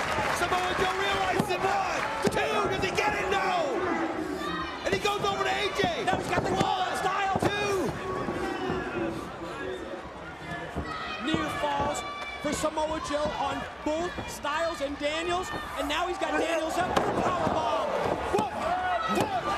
You just wonder how far it goes. STF. He's got the leg hook, and he's got the crossface applied. STF submission hold. AJ Styles is going to have to break this up if he wants any kind of a chance, and he doesn't look like he even realizes what's going on. Is he going to tap out? Is he going to tap out? Daniels fighting through the pain, realizes that the second that he taps, he loses the X Division title. Joe's got him hooked. Daniels close to the ropes. He knows he's close to the ropes. He can sense him. He can see him out of the one eye, and he gets a hold of it. Great job right there by Christopher Daniels. AJ on the far side of the ring slowly makes his way up, but Joe realizes that he has Daniels sufficiently weakened, and now he's got to try and put him away. First the headbutt, right hand. Oh, man. I'll tell you what, when he hits you, you can feel it all the way through the building. Big uppercut shots by Joe, rocking the phenomenal AJ Styles. Oh, the Pele! Out of nowhere! The Pele! How does he have the strength to do it? Look at the strength! He's got him! He's got him up and around! Torture rack! Submission! It's unbelievable! He slaps it down! 1, 2! He's got it! No! Unbelievable! How about AJ Styles taking the 280-pounder up in the rack? Oh, headbutt right there by Christopher Daniels. Oh, unbelievable. AJ, how can you even have the strength at this point? Stack him up, takes Styles, slams him across the chest of Joe. Listen to the crowd. Daniels gonna try and suplex Styles. Takes him up, AJ floats over, but go behind. Series of elbows by Daniels. Oh, look at this! He rolled him up! Oh, he's going for the clash! Styles climbs! No, he hits it! Here it is! And he rolled him over and win the title! Here's 1, 2, no! Joe gets in there and breaks it up! Just at the last split second, Samoa Joe breaks up the pin, and all three are still alive. Oh, look at there. AJ gets thrown outside of the ring. That's the smart strategy. Yes. Take AJ out to the floor. Concentrate your efforts on one man. It's now Joe and Daniels to fight it out. I'll tell you what, just when you thought, look at that, what a move! Daniels goes down, and the momentum takes Joe all the way out to the floor, and he lands on the concrete. Perfect timing by the fallen angel Christopher Daniels. The drop down move, and Joe goes right through the ring ropes and crashes and burns on the arena floor. Daniels shakes his head. Gonna try and pull the cobweb. AJ rolls back in. Joe still out on the arena floor. Daniels. This is his opportunity right here. AJ fights back. Both men. Mid-ring exchange. Who's gonna get the better of it? It's just become fisticuffs right now. It's a matter of just, let's throw the technique out the window, and blow after blow as AJ trying to take him down one after another. Rights and lefts from the phenomenal one. Then the chop to the chest, but the shortcut by Daniels as he caught him, raked the eyes, and then the forearm shot turns it in his favor. I call it survival right there. Is he going to set him up? He's got him in the Angel's wings. And here it goes. AJ fights it all. He does, but he sends it back. 1, 2. AJ's got it. He's got it. AJ's won the title. The winner of the match and new X Division champion of the world, the phenomenal AJ Styles. 5-time champion. What a way to counter the Angel's wings. Daniels can't believe it. The end result is that the phenomenal AJ Styles, the first ever X Division champion, is now the first ever 5-time X Division title holder. And ladies and gentlemen, you have witnessed something very special in TNA history and in professional wrestling history. Samoa Joe taking up. Samoa Joe still undefeated. That's right. He wasn't pinned, but he couldn't do himself any good when he was on the outside looking in, and he couldn't get up in time. AJ Styles able to counter the Angel's wings by absolutely phenomenal effort by all three wrestlers. Let's soak it in. They're standing as one in the impact zone. They're appreciative of the efforts of all three men. But down deep